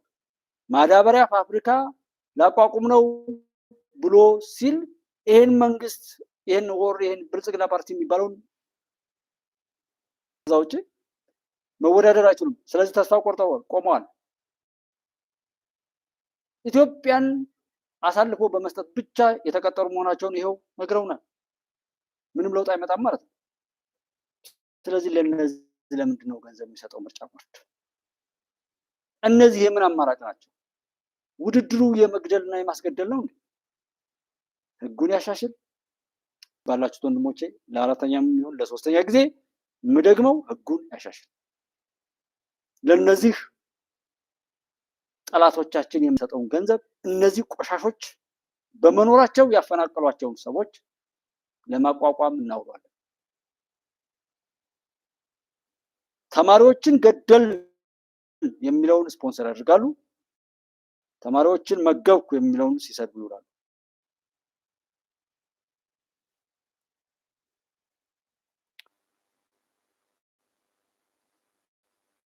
ስለ አባይ መጠናቀቅ አንዳንድ ነገሮች ማለት ፈልጋለሁ። ስለ ግድቡ የግድቡ መጠናቀቅ ለኢትዮጵያ ትልቅ ለሀገራችን የሚፈጥርላት ሰፊ ጂኦ ስትራቴጂክ አቅም እንዳለ ያለው አምናለሁ። ዘግይቶም ቢሆን እንኳ መጠናቀቁ በጣም የሚያስደስት ነው። በርካታ በኢህአዴግ ጊዜ ተጀምሮ የነበሩ ፕሮጀክቶች እንደ ማዳበሪያ እንደ ስኳር ፕሮጀክቶች ተቋርጠው ይቀርባሉ። ቢያንስ ይህ ትልቅ ሀገራዊ ፕሮጀክት ሳይቋረጥ መጠናቀቁ በግሌም የፈጠረብኝን ደስታ መግለጽ ፈልጋለሁ። ከዚህ ጋር እያይዤ ግን ክቡር ጠቅላይ ሚኒስትር እንደሚያውቁት በአባይ ማስተር ፕላን እንዲገነቡ አባይ ላይ የታቀዱ የተጠኑ ግድቦች 4 ካስኬድ ዳሞች ናቸው። የመጨረሻውን ቦርደር ዳሙ ነው የገነባ ነው። ከላይ 3 አሉና ቢያንስ ሁለተኛውን ከላይ ካሉት ከ3ቱ አንዱን ፕሮጀክት ማሰብ ብንጀምርና በእርስዎ ጊዜ ቢያንስ እንደዚህ አይነት የታላቁ የህዳሴ ግድብ አይነት ፕሮጀክት የመሰረት ድንጋይ ቢቀመጥ ነገ ቀጣይ ትውልድ ሊጨርሰው ይችላል እና እሱ በዚህ አጋጣሚ እንዲታሰብ ማለት ፈልግ። እርስዎ አባይ ግድብን አልሰሩም እና ሌላ ግድብ መሰረት ድንጋይ ጥለው ስሙ እንዲነሳ የሚል አሽሙር ነው እኔ የተረዳሁት። ሰው ከዚህ በላይ መረገም የለበትም። ከዚህ በላይ የተረገመ የለም። እኔ ይህንን እንዲህ ብሎ አለ አስደነበረው አስደነገጠው ብሎ የዘገበውን ሰው አይ ቲንክ 24 ሰዓት አልሞላውም ኦልሞስት ወደ 300,000 አካባቢ እይታ ያገኘ ነገር አይቻለሁ። እኔ አሁንም የማየው ሰው መርዶን ይፈልጋል፣ መከራን ይፈልጋል፣ መከራውን ይጠግባታል። ሞልቶታል እግዚአብሔር። አንድ ቀልደኛ ሰውዬ ወሬ ባወራው ቁጥር አፈር በበላሁ እያሉ ይመልሱለታልና ሰውየው በጣም የሚያሽቃብጥ አይነት ምላሽ ሲሰጡት ተናደድና አፈር በበላው ሲሉት መብላት ትችላለህ፣ ለተትረፈረፈ አፈር ማንም አይከለክልም አለ ይባላል። እነዚህ ሰዎች የፈለጋችሁትን ማለት ትችላላችሁ። አሁንም በእብደት ላይ በጥላቻ ላይ በእልቂትና በመገዳደል ላይ የምታመልኩና በዛ የምትኖሩ ሰዎች ማለቅ መተላለቅ ትችላላችሁ። ለተትረፈረፈ መተላለቅና መገዳደል አትጨነቁ። ፈጣሪ ቸር ነው፣ ያስጠግባችኋል። የሰውዬ በዛ መልኩ አሽሟጠጥኩ ብሎ ነው ቀጥሎ የሚሰራውን ነገር አሁን ላልኩት ትችት ይገልጣል። ለማለት የፈለኩት ብዙ ችግር ውስጥ እንደኖረ ሰው ብዙ አሻጥር በየቀኑ እንደሚሰራበት ሀገር እና ህዝብ ነውረኞች የቀበሩትን ሀቅ የከመሩበትን ቆሻሻ እንዳንነካና እውነቱ እንዳናገኝ አበክረው ሌት ተቀን በሚሰሩበት ሀገር ላይ 15 ሰከንድ ቪዲዮ ሰርተን ነገሩን ማብራራት አንችልም። እስካሁን ድረስ እንኳን ያወራሁት ነገር 1 ሰዓት አካባቢ አውርቻለሁ። የእናንተ አዋቂነት ነገሮችን እየገጣጠሙ ማየት እውነቱን ለማወቅ የምታደርጉት ጥረት እውነቱን ይገልጣል እንጂ በቂ ማብራሪያ አይደለም ከተሰራብን ግፍና አሻጥር አንጻር። እና እንዴት ነው በ30 ደቂቃ በ20 ደቂቃ በ10 ደቂቃ የማወራው? እዚህ የምመጣው ሰው እንዲረዳ ነው እንጂ ሰውን ለማደናገር ከሆነ ልክ ነው። ሰውን ለማስረዳት ግን 2 ሰዓት ይበቃሉ። የህንድ ፊልም 3 ሰዓት የሚያይ ሰው ቤቱን ለመጠበቅ ራሱን ለመጠበቅ ሀገሩን ለመጠበቅ በሀገሩ ላይ በቤቱ ላይ ባለቤት ለመሆን በሃይማኖቱ ላይ በሁሉም አለ በሚለው ነገር ላይ ባለቤት ሆኖ ሰላማዊ ህይወት ስኬታማ ህይወት ለመመስረት እንዲችል መማር ባለበት ላይ ይማራል እንጂ 3 ሰዓት የሚደባደብ ፊልም እያየ ይሄ እንትና ነው እያለ እየተወራጨ ወደ እብደቱን ወደ ጥፋት የሚቀየር ትውልድ ምኑ ያሳዝናል። እንደ ሰው መናገር ያለብን እናገር፣ ማድረግ ያለብን ሳንሳስት እናድርግ። ምክንያቱም የኛ ስራ እኛን የሚጠቅመው ሁሉም ለራሱ ሲል። በቀጣይ ወደ ጥያቄዎች አልፋለሁ። ክቡር ፕሬዚዳንቱ ለሁለቱ ምክር ቤቶች ያቀረቡት የመክፈቻ ንግግር ብሩህ ተስፋን የተሞላ ቢሆንም በኢትዮጵያውያን የዕለት ከዕለት ህይወት ውስጥ ካለው መሰረታዊ የሰላምና የጸጥታ መናጋት፣ የኑሮ ውድነትና የዲሞክራሲ ምህዳር መጥበብ ከንግግራቸው ይዘት ጋር የሚጣረስ ነው የሚል እምነት አለኝ። በዚህ ዙሪያ የሚከተሉትን 3 ዋና ዋና ጥያቄዎች ለክቡር ጠቅላይ ሚኒስትሩ አቀርባለሁ። የማቀርባቸው ጥያቄዎችም ዛሬም በጨለምተኝነት እንደማይወሰዱ ተስፋ አደርጋለሁ። አሽሟጣጭነት። አሁን ይሄ ልጅ የተወካዮች ምክር ቤት አባል ማሸክ በጠቅላይ ሚኒስትሩ እሱ ስለሚናገረው ነገር ብቻ ቢያተኩርና ጨለምተኛ ይበሉ አይበሉ፣ ጨለምተኛ ቢሉ የራሳቸው ችግር፣ ጨለምተኛ ብሎ የሚለው ኃይል እሱ ሀቀኛ እስከሆነ ድረስ የራሱ ችግር ነው። ጨለምተኛ ባይሆን ማለት ነው። ጨለምተኛ ብሎ ለምን አለ? እሱ ጨለምተኛ ስለሆነ። ሰው ጠማማ ባይሆን ስለ ጠማማነት እንዴት ያውቃል? ሰው ገዳይ ባይሆን ስለ ገዳይነት እንዴት ያውቃል? ሰው መንገድ ዘጊ ባይሆን እንዴት ስለ መንገድ መዝጋት ወሳኝ ሆኖ ይናገራል? ሰው አፈናቃይ ባይሆን ስለ ተፈናቃዮችና ነገሮች ላይ እንዴት ፊት አውራሪ ሆኖ ከፊት ይቆማል? መሰለኝ እንኳን አይደለም ነው ተደርጓል። እንዴት አወቁ? ያሉ ተጨባጭ የህዝቡን ጥያቄዎች ማቅረብ ፕራግማቲዝም እንጂ ጨለምተኝነት ሊሆን አይችልም። በግል ፐርሰናል ህይወቴም ቢሆን በፖለቲካ ኤክስፔሪየንስም ጨለምተኛ አይደለሁም፣ ተስፈኛ ነው። ጥያቄዎቹን ማነሳ ግን የህዝብ ጥያቄዎች ተገቢውን ትኩረትና ምላሽ እንዲያገኙ ስለሚገባ ነው። ስለዚህ ከ3 ጥያቄዎች የመጀመሪያው በሀገር ውስጥ መረጋጋትና በሰብአዊ መብቶች ዙሪያ ያተኩራል። ክቡር ፕሬዚዳንቱ በንግግራቸው የተቀናጀ የብሔራዊ ጸጥታ ማዕቀፍ ለመፍጠር እየተደረገ ያለውን ጥረት ቢገልጹ በአማራ በኦሮሚያና በተለያዩ ክልሎች ያሉ ጦርነትና ግጭቶች አሁንም ተባብሰው በመቀጠላቸው ብዙዎችን እየጎዱ ነው።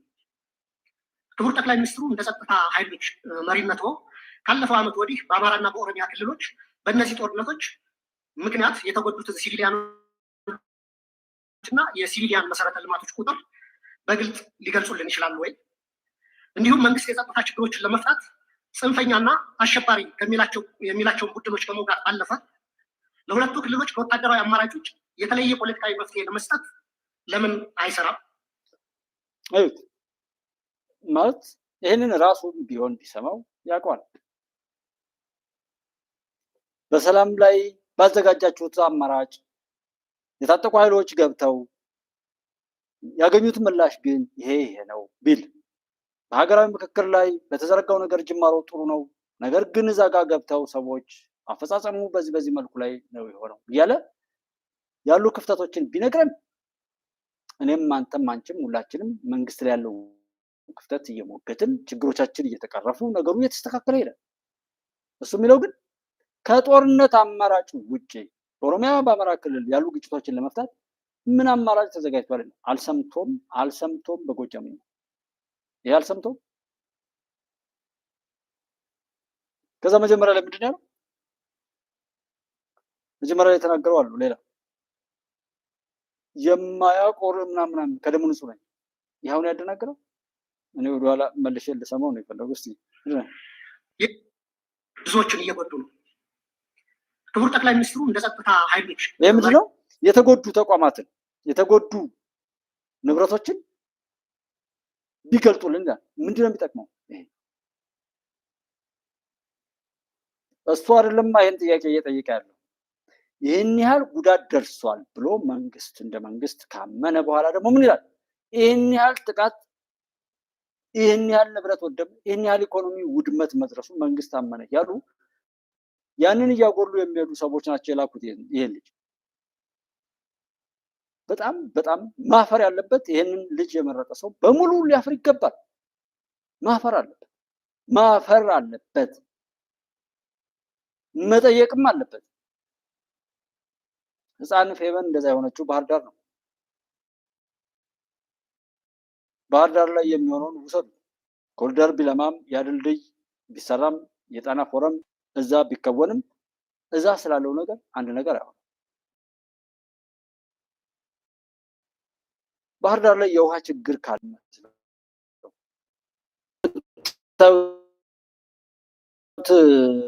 ጀምሮ በሀገራችን ላይ ያሉ ኢንፍራስትራክቸሮችን የሚያጋልጥ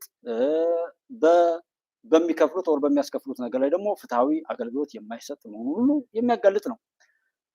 እኔ ጋር ካለው ከኔ ቻናል ጋር ባለው ነገር ላይ ብዙ ነገሮችን ታያላችሁ። እንደ ሀገር፣ እንደ ህዝብ፣ እንደ እውነት፣ እንደ ውሸት እና ሌሎች ነገሮችን ሁሉ መታዘብ የሚያስችሉ ነገሮችን የምናይበት ሂደት ነው ያለው እዚህ። ምክንያቱም በጣም ብዙ ነገሮችን ስለሚገልጥ ማለት ነው። ስለዚህ እዚህ ላይ ኔትወርክ ቢቆራረጥ ምን ቢል የኢትዮ ቴሌኮምን ባለሙያም ሆነ እንደ ሀገርም አንድ የሚያሳፍር ክስተት ነው። አንሊሚት ፓኬጅ ነው። በዛ ፓኬጅ ነው የምከፍለው። ሌላ ዋየር ላይን አለ፣ አይሰራም። በሰው በከፈለው እንኳን አገልግሎት አለማግኘት እንደ ሀገር ችግር አይደል፣ እንደ ተቋም ነው ወይ? ያውን ብዙ ሰው መታዘብና መሞገት የሚችልበት ክፍተት ነው። ምን እያለ ነው? የኔትወርኩን ባለቤት እያዋረድን ነው። አገልግሎቱ የማይረባ መሆኑን እያሳጣው ነው። እውነት አለመወደዱን እውነት ወዳድ ነኝ እያሉ የሚሉ አስመሳዮችን እያጋለጥ ነው። የእውነት ሰዎች አብረው የማይቆሙ መሆናቸውን ሁሉ እያጋለጥ ነው። ዛሬ አይጎላም፣ ነገ በደንብ ለነገ ነው እያወራ ያለው። ለነገ መስተካከል ነው ዋጋ እየከፈልኩ ያለሁት እንጂ ለዛሬማ ሁሉም እብደቱን ይጨርስ። ለዛሬ አይጠቅም። ለነገ የማይጠቅም መሆኑን ባቅ ዛሬ የሚያየው ኦር ዛሬ ያለው ነገር አማላይ ሆኗል። ይህን ያህል ሰዓት እያወራሁ ይህን ለማጠራቀም ከብዙ ነገር ጋር ብዙ ነገሮች እየተሯሯጥኩ የምውለው የማድረው ማለት ነው።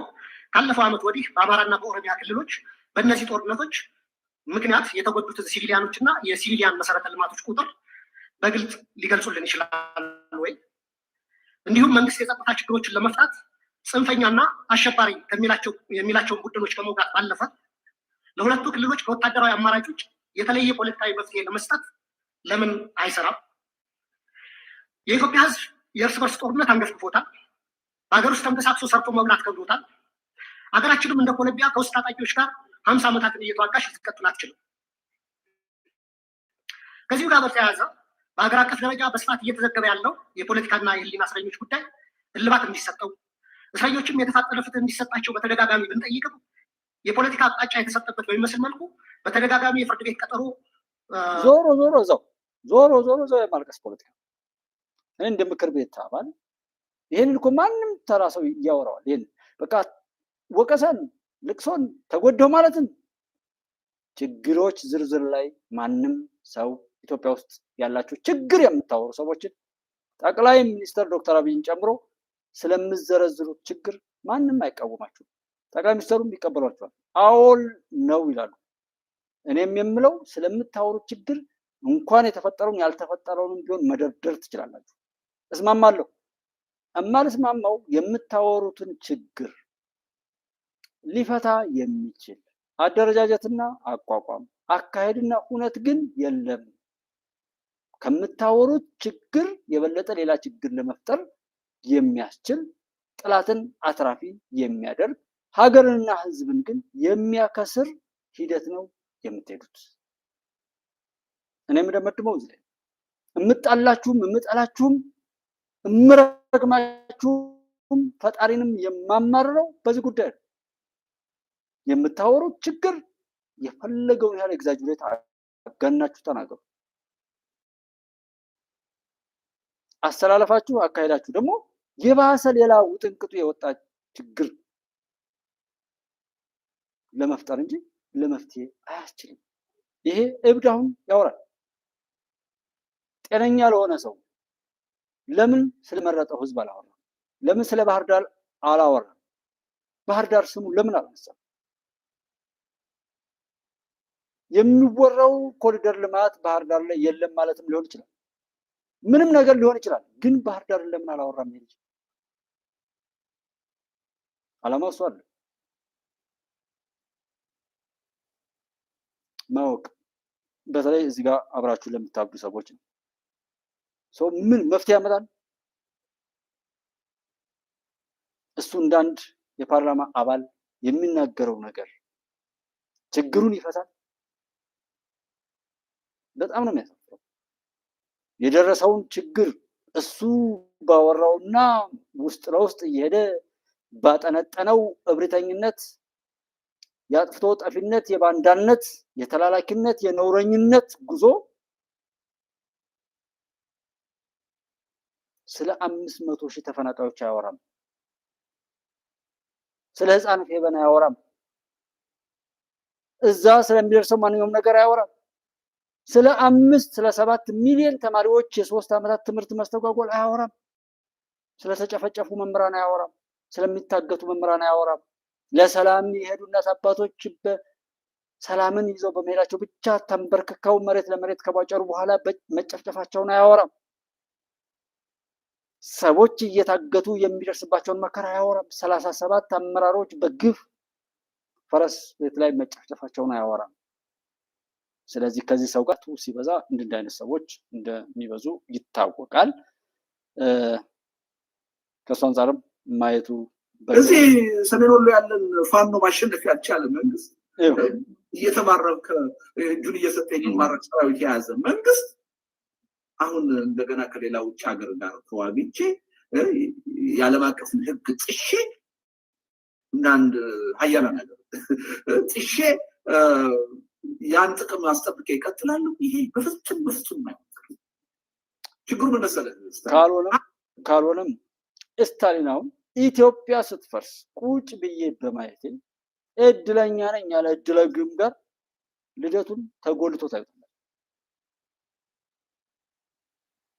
ልደቱ እህት ወንድሞቼ፣ የልደቱ 45 ቀን የት ደረሰ? 45 ቀን በኋላ ይሄ መንግስት የለም ማለት ከ450 ዓመታትም ቢሆን የልደቱና ልደቱን የሚመስሉ ሰዎች መንግስት ኢትዮጵያ ውስጥ አይሰራም። እሱን ደግሞ እኔ ላረጋግጥልህ፣ በብዙ ጭብጨባ በብዙ ዳንኪራ የማይመሰከር ግን ልደቱና መሰል ቀፎችን ከኢትዮጵያ ምድር ላይ በራሳቸው ጉድጓድ ቀብረን የምናጸዳበት እውነት ነው ማወራው። ወንድ ከሆንክ ሞክር። እኔ አስቦበት ምን ብሎ ምንም ነገር አደርጋለሁ ለሚል ሰው መንገዱን ጨርቅ ያርግለት፣ መንገዱን ጨርቅ ያርግለት። ወንድ የሆነ የኢትዮጵያን እውነት አይደለም ማስቆም መንካት የሚችል ወንድ ካለ ማለት ነው። በተግባር ማድረግ ያለብኝ ሁሉ ብዙ ዋጋ ከፍዬ ስለማደርግ ነው። ሰው ምናምን እንዳልኳችሁ ነው። ማንም እያፌዘበት ያለ ግን ኢትዮጵያን የሚያሻግር እውነት አለን የማውቀው ከፈጣሪ ጋር የሚደረግ ጸሎትና ዱዓ። ይሄ ፊት አውራሪ አፈቀላጤው ፊት ለፊት የምታዩት ሰው እንዳይመስላችሁ። ይህ አስመሳዩ ሀሳዊ መሲሁ ነጋዴው እንዳይመስላችሁ። ብዙ ከፈጣሪ ጋር ተናግረው አናግረው የሚሄዱ የማውቀው ሚስጥር ኢትዮጵያዊ ሚስጥር ማለት ነው። እና እንዳነቱን ቀፉ 45 ቀን አልከን፣ ሰኔ 30 አልከን፣ መስከረም 30 አልከን፣ ከጃዋር ጋር ፈከርክ። ዛሬ የምታወራው ትናንት ልክ ካልሆነ እንዴት ብሎ የሚጠይቅ ሰው የለም። ለማንኛውም ሰዓቱም የቆጠረ ነው። ኤኒዌይ ዞሮ ቢያንስ የተወሰነ ሰው ሊያው ይችላል። በዛ ላይ ደግሞ እንዳልኳችሁ ነው እኔ ደስ የሚለኝ እንዳልኳችሁ ያ ነው። ጭብጨባውና ምኑን እንትን እያልን እንደመለስ ዜናዊ ጭራ ካለ ብለን በኢትዮጵያ ታሪክ ውስጥ የማናምነው ወይም ደግሞ ማንገልጸው ሰው አልነበረም። ግን መለስ ዜናዊ ምን አደረገ? እውነት ለመናገር ከአብይ አንጻር እባክህ መለስ ዜናዊ ማረን ማለት እኮ ጀመርን። ማረን በል ስገድለት። እንደመለስ ዜናዊ ጭራ ካለ ብለን በኢትዮጵያ ታሪክ ውስጥ የማናምነው ወይም ደግሞ ማንገልጸው ሰው አልነበረም። ወይ ጣዖት አድርገህ ለምን አሰግድለት? ጣዖት አድርገህ አሰግድለት። ቀይ ባህር አይገባትም በቃ ኢትዮጵያ ቀይ ባህር አይገባትም የሚለውን አልሰማንም። በቃ እኔም አልሰማሁም። እናንተ የምታውቁት የዛሬ 6 ዓመት 5 ዓመት ባህር ኃይል አቋቁመናል። በቃ እና ምን እዚህ ውስጥ ልንዋኝ ነው? ባህር አቋቁመን በጭቆሮ ውስጥ ልንዋኝ ነው። አሁን አንዳንድ ሰው የፋኖ ትግል ሞመንተሙን እያመሳቀለ ነው። በነገራችን ላይ ችግሩ በጣም ኧረ ተው ተረጋጋ፣ አይዞህ እንትን የለም ምንም የፋኖ ትግል ሞመንተሙን እንትኑን እያጣ ነው። በነገራችን ላይ ችግሩ በጣም እንትን የለም ምንም ሳንጨምር ሳንቀንስ መሪዎቹ አካባቢ ነው ያለው። የፋኖ መሪ የሚባሉት ይሄ አሁን የምናየው ነገር እንሰማለን፣ እየሰማ ነው። ደብረታቦር ላይ አሁን በቅርብ አንድ ታዋቂ ሰው ታግተው 15 ሚሊዮን ብር ምናምን ተጠየቀባቸው የሚባሉ ሰውዬ ማለት ዝም ብሎ እየተጓተቱ በትንሽ ምናምን እንጭፍጫፊ ጉዳዮች እንደ በቃ ምናልባት እንደ ዘመነ መሳፍንት የአካባቢ ሎርዶች ናቸው። በቃ እንዲህ ተነስተው ነበር እንዲሆነው ቀሩ ነው የሚባለው። በነገራችን ላይ ይሄ ነው ሆነስቲ ሊሆን የሚችለው ነገር። ኧረ ተረጋጋ፣ እንደ ድል ታደርጋላችሁ፣ አይዟችሁ። 3 ዓመት ሞላው ብለሃል። እውነተኛ ትክክለኛ አንተም አይ 3 ዓመት አጭር ነው ልንል አንችልም። በነገራችን ላይ ህዝቡም እኮ ትዕግስት አለው። ህዝቡም እኮ ሊሚት አለው። ጦርነት የመሸከም አቅም የሚባል ነገር አለ። ቻለው ከሆነ በኋላ እኮ በቃ ራሱ ህዝቡ ዊዝድሮ ሊያደርግ ይችላል። ዊዝድሮ አይደለም እስካሁን እያነቀ ነው የሚገልልህ። የዶክተር አብይ አካሄድ ሻዕቢያን ግብፅን ብቻ አይደለም መላው ዓለም ላይ ያለውን ኃይል ያስፈራል።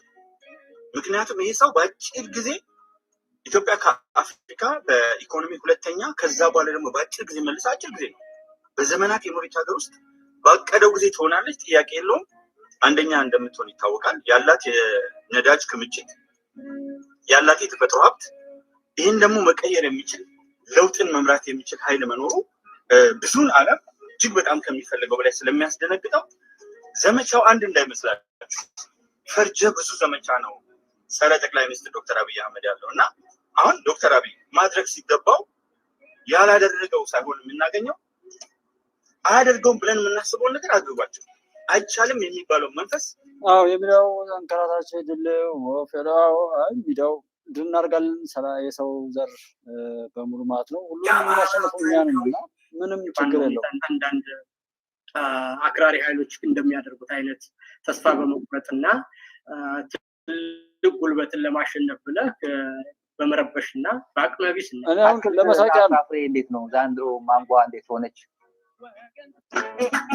በእኛ በኩል ከግብጽ ጋር በስምምነት በድርድር በመግባባት መስራት ማድረግ እንፈልጋለን። ማንም ሰው በዚህ ምድር ላይ ማንም ሰው በህይወት እያለ በጉልበት የሱን ፍላጎት እኛ ላይ ኢምፖዝ ማድረግ አይችልም። ኢትዮጵያውያን ለዚህ አልተሰራንም፣ አንችልም። አባይ ኢትዮጵያ በዚህ ልክ ሁሉንም ድል እናደርጋለን። ምንም እንትን የለውም። ይሄ ያው ኔትወርካችን እንዳልኳችሁ ነው።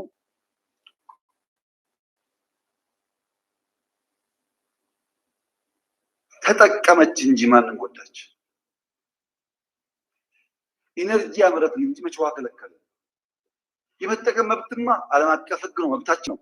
እኛ የማንችለው መጉዳት ነው። ፍላጎቱም የለንም፣ አልጎዳንም። ውሃው ጨመረ እንጂ መች ቀነሰ? እኛ ስንጠቀም የውሃው አማውንት ጨመረ እንጂ መች ቀነሰ? ሳንጠቀም ስጋቱ ድርቅ ነበር። አሁንስ ስጋቱ ጎርፍ አይደል እንዴ? ባንገድብ ኖሮስ ጎርፉ ምን ያመጣ ነበር? እሱን ማሰብ ጥሩ። እኛ ምንም የማይቀረውን ነገር በዛ የሚባል በዚህ ኔትወርክ ስለረበሸኝም ታሪክ ኢትዮ 360 ከአማሮች የሚመጣውን ገንዘብ በጣም አየ። ከዛ በኋላ የአማራን ትግል ማቡካት ጀመሩ። ጠፍጥፈን ካልሰራን የራሳቸውን ፋኖ ማደራጀት ጀመሩ። በአማራ ስም ገንዘብ ተሰብስቦ 3 ሚሊዮን 4 ሚሊዮን ብር እነሱ በሸነና የሚሆኑበት የፈለጉትን ኔትወርኩ በጣም ተጠላ። ኢትዮጵያ ቀይ ባህር ታገኛለች። በር ተወደደም ተጠላ። የተከለበት መዝገብ ጠፋ እኮ ቢፈለግ ምክር ቤቱ አልመከረበት። ሚኒስትሮች ምክር ቤት የት ቢገኝ የለም። ጀግኖቻችን እንዲሁ አልወደቁም። ድንበር ላይ ባህር ዳርቻ ላይ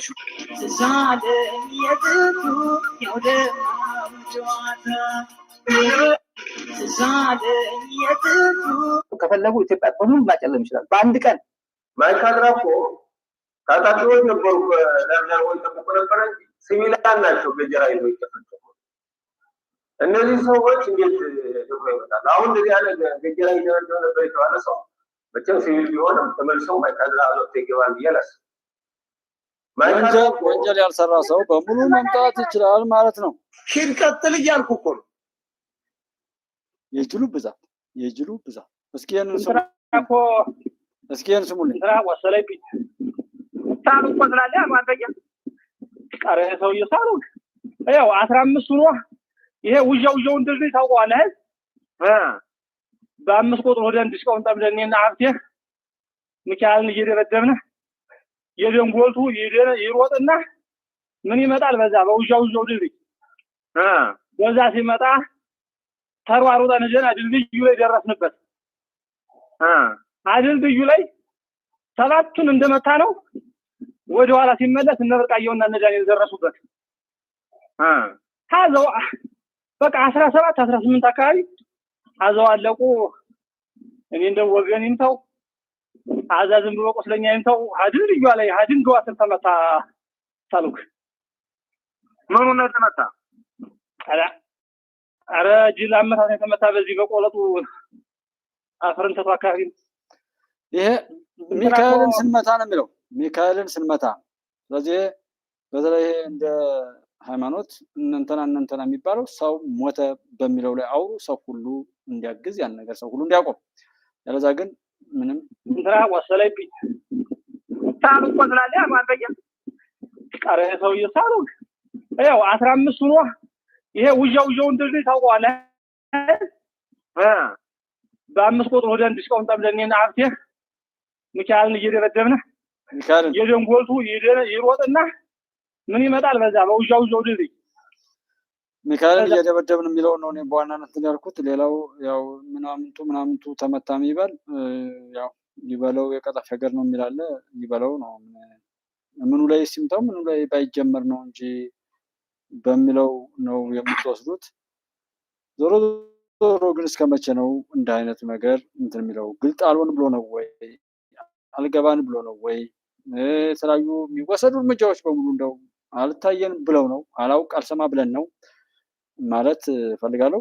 በዛ የሚባል በዚህ ግን የኢትዮጵያ ድል ይቀጥላል። ሰውየውና ሰው መሰሎቹ እዛው በጉድጓዳቸው ይገባታል እንጂ የሚቀየር ነገር እንደሌለ ማረጋገጥ እፈልጋለሁ። በየትኛውም አግባብ አትሙቱ አትግደሉ የሚል መርህ አለ። እሱም ብቻ አይ ካላችሁ በርቱ መንገዱ ጨርቅ ያርግላችሁ። ክቡራትና ክቡራን ወገኖቼ አዱኛው ወርቁ ነኝ። ጤና ይስጥልኝ። በአባቶቻችን ሰሞኑን የ80 ዓመት ልደት እስኪ 80 ዓመት አባታችንን እኔ ፕሮፌሰር አዱኛ ወርቁን በጣም ነው የምወዳቸው። ትልልቅ ሰዎችን እወዳለሁ። ትልልቅ ሰዎች ትልቅ እንዲሆኑ የአባትነት ዋጋ እንዲያወጡ በረከትን አግኝተው በረከት እንዲሰጡን ሽበት እንዳያባክኑ እውቀት እንዳያባክኑ ሁሉም በተወከሉበት ቦታ ላይ ኪሳራው እንደ ሀገርም እንደ ሕዝብ ስለሚሆን እንዲከስሩ አልፈልግም እና አባቶችን አከብራለሁ። አባቶችን በጣም ነው የምፈራው። ስለዚህ አባቶች አባት እንዲሆኑ የመጨረሻ አባታችንን እንግዲህ ፕሮፌሰር አዱኛን እንስማቸው እስኪ። ክቡራትና ክቡራን ወገኖቼ አዱኛው ወርቁ ነኝ። ጤና ይስጥልኝ። ሰሞኑን የ80 ዓመት ልደቴን ሳከብር ሰነበትኩ። 80 ዓመት በጣም በጣም ብዙ ነው። በገጠሪቱ ኢትዮጵያ ተወልጄ ስንት ውጣ ውረድ አሳልፌ ነው ከዚህ የደረስኩት እና ከዚህ ያደረሰኝን አምላኬን በቅድሚያ ከልቤ አመሰግናለሁ። 80 ዓመት ሙሉ ለእኔ ተጠንቅቆ ካየሁ ካላየሁት አደጋ ጠብቆ ክፉን አርቆ መልካሙን መርቆ ከዚህ ያደረሰኝ እግዚአብሔር ነውና በሰማይ በምድር ይድረሰው ምስጋና። እኔ ሞት ሲገባኝ እሱ በእኔ ፈንታ የተጎነጨልኝ የሞትን ገፈታ የሰራዊት አምላክ የሰራዊት ጌታ ምስጋና ይድረሰው ከጧት እስከ ማታ ብዬ ነው መጀመር የምፈልገው። እንግዲህ ህይወቴን ወደኋላ ዞር ብዬ ስቃኘው ነው የሰነበትኩት። ከየት ተነስቼ ነው ከዚህ የደረስኩት? ምን ደረሰብኝ? ምን ደረሰልኝ? ምን ሰራው? ምን ሳልሰራ ቀረው? መቼም ከሰው ስህተት ከብረት ዝገት አይቀርም አይጠፋም ይባላል እና ህይወቴ አልጋ ባልጋ ምንም እንከን የሌለው ነው ብዬ አልመጻደቅም። ነገር ግን ከከብት እረኝነት ከግብርና ተነስቼ እስከ ፕሮፌሰርነት ማዕረግ ደርሻለሁ። ይህን ሁሉ ደግሞ እግዚአብሔር እንዳደረገልኝ ነው የምቆጥረው። የበኩሌን አድርጌያለሁ፣ ምንም ጥያቄ የለውም። እግዚአብሔር ዝናብ ያዘንባል እንጂ የማንንም እርሻ ወርዶ አያርስም። በቃ ስለዚህ እግዚአብሔር የሰጠኝን እውቀት የሰጠኝን እድል ተጠቅሜበታለሁ ማለት እችላለሁ እና እንደው ሳወጣ ሳወርድ ህይወቴንም የሌሎች ሰዎች ህይወትም ሲያስጨንቀኝ የነበረው ሲያራውጠኝ የነበረው እንደው ለመኩራት ሲፈታተነኝ የነበረው ያ ሁሉ አልፎ አሁን ዞር ብዬ ሳየው ለዚህ ነው እንዴ ያ ሁሉ ሽርጉድ፣ ያ ሁሉ ሩጫ፣ ያ ሁሉ አቲካራ ለዚህ ነው? እድሜም እንደዚህ ሊያልፍ ለዚህ ነበር ወይ? እዚህ ላደረሰና እዚህ ለሆኑ ሁሉ ፈጣሪ ይመስገን ብለዋል ፕሮፌሰር። ረጅም እድሜና ጤና እንመኛለን፣ ስኬትን እንላለን። በጣም የዋህ ሰው ናቸው። ስለዚህ ከእረኝነት ተነስተን እዚህ ደርሻለሁ። እድሜም ግን ያው ከንቱ ንፋስንም እንደመከተል ብሎ ጠቢቡ ሰለሞን እንደተናገረው አይነት ድካሙን ነው እየተናገሩ ያሉት። ጥረት ማድረግም የሁሉ ነገር መጨረሻ እንዳልሆነም ማሳየታቸውን ነው እና በቻልነው አቅም በጎ ነገር ለማድረግ የአባታችንን ምክርና በረከት መቀበል ይኖርብናል። ሁሉም ነገር ለራሳችን ነው። ብታምኑም ባታምኑም በእኛ ድጋፍ ማንም ምንም አይሆን። እኛ ሰዎችን ብንደግፍ ራሳችን ነው የምንደግፍ። እኛ ሰዎችን ብንወድ ራሳችን ነው የምንወደው። እኛ ሰዎችን ብንንከባከብ ራሳችንን ነው የምንከባከበው። ሁሉም ነገር ለራሳችን፣ ሁሉም ነገር እያንዳንዱ ሰው የሚያደርገውን ነገር አይርሳ ብቻ። መጥፎ ካደረገም ያ ነገር ራሱ ላይ እንደሚሆን፣ ጥሩ ካደረገም ያ ነገር ለራሱ እንደሚሆን፣ ሁሉም ነገር ለራሳችን እንደሆነ አይተን አስበን አውቀን እንቀጥል። አንርሳ ብቻ። ስንሰርቅም የምንሰረቅ መሆኑ፣ ስንገል ስናስገድል የምንገደል የሚያገዳድሉ መሆኑ፣ ስንጠላ የምንጠላ መሆናችን፣ ለጥፋት ስንሰባሰብ እኛን የሚያጠፋ መሰባሰብ በሌሎች በኩል እንደሚሆንም ማወቅ። አንርሳ ብቻ። ምክንያቱም አሁን ያለነው የመጨረሻው ዘመን ላይ ሰው የዘራውን ወዲያውኑ የሚያጭድበት ዘመን ላይ ነው ያለነው። እሱን ነው የማሳሰብ የምፈልገው። ምክንያቱም በጣም ብዙ ብዙ ብዙ ብዙ መቅጫ መስመሮች አሉ ቀጥለው የሚመጡ ማለት ነው።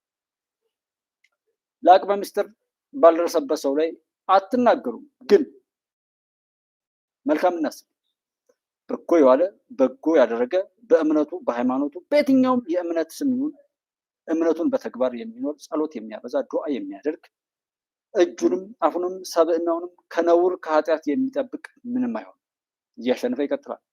የተልከሰከሰ የረከሰና የተነካካ ግን ልኩን ያገኛል። ደስ የሚለው ያ ፍትሐዊ ፍርድ ቅርብ ስለሆነ ከንፋሱ ለመትረፍ ከማዕበሉ ለመትረፍ ከሚመጣው ማንኛውም ብዙ ነገር ራስን ለመጠበቅና ለመኖር እንደዛ ማድረግ ነው። ያለበት ሰላም ያላችሁት ሀገር፣ ሰለጠነ ያላችሁት ሀገር ብታምኑም ባታምኑም ከሚመጣው ማንኛውም ነገር አያስመልጣችሁም። በኒኩለር ኦር በሆነ በምትመኩበት ነገር ሁሉ የምታስቆሙት አለ። ሰው ስትሆኑ ስትጸጸቱና ሰውነትን በድክመቱም በጥንካሬውም ማምናችሁ ተቀብላችሁ ያንን ለመጠበቅ ጥረት ስታደርጉ ብቻ ነው የምታፍሩት። ከዛ ውጭ ኢትዮጵያን የነካ ሁሉ ዋጋውን ያገኛል። ኢትዮጵያን ለማጥፋት አሸባሪ ያሰለጠነ፣ ባለጌዎችን ያስጠጋ፣ ብልግናን ያወረሰ ያሰለጠነ ሁሉ ልኩን ያገኛል። አሹር እንደዛ እንደሚሆን ልኩ እንደሚያገኝ እርግጠኛ ነኝ። እኔና እኔን የሚመስሉ ጓደኞች ቁጭ ብለን በደንብ ነው የምናያቸው። ለኢትዮጵያና ኢትዮጵያን ለሚመስሉ ሀገራት ያሰለጠናችኋቸው አሸባሪዎች እናንተኑ ማሸበር ይጀምራሉ። ለሌሎች የደገሳችሁት የቀሰጣችሁት ቀስት ሁሉ እናንተኑ እየተወነጨፈ ሲወጋችሁ እናያለን እኛ ቁጭ ብለን። ምክንያቱም የኢትዮጵያ ጥላቶች፣ የዓለም የሰው ልጅ ጥላቶች ሁሉ ታጋሽ እየቻላችሁ ልታጠፉን ችላችሁ አዝናችሁ የተዋችሁት ትክክል የለም። በቻላችሁት አቅም አጥፍታችሁናል። በቻላችሁት አቅም እርኩሰታችሁን ልታወርሱ ሞክራችኋል። ያንን ሁሉ እናንተ ቤት ይሆናል።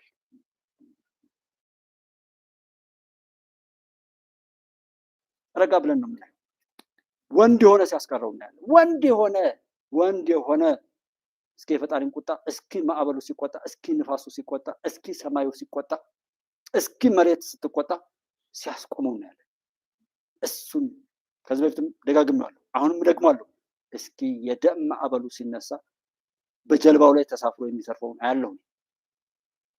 እስኪ ሰማዩ ቁጣውን ሲገልጥ፣ እስኪ የሻዕቢያን ኤርትራ መሬት እናገኛለን። ጥቂት እባቦች ግን መሬት ውስጥ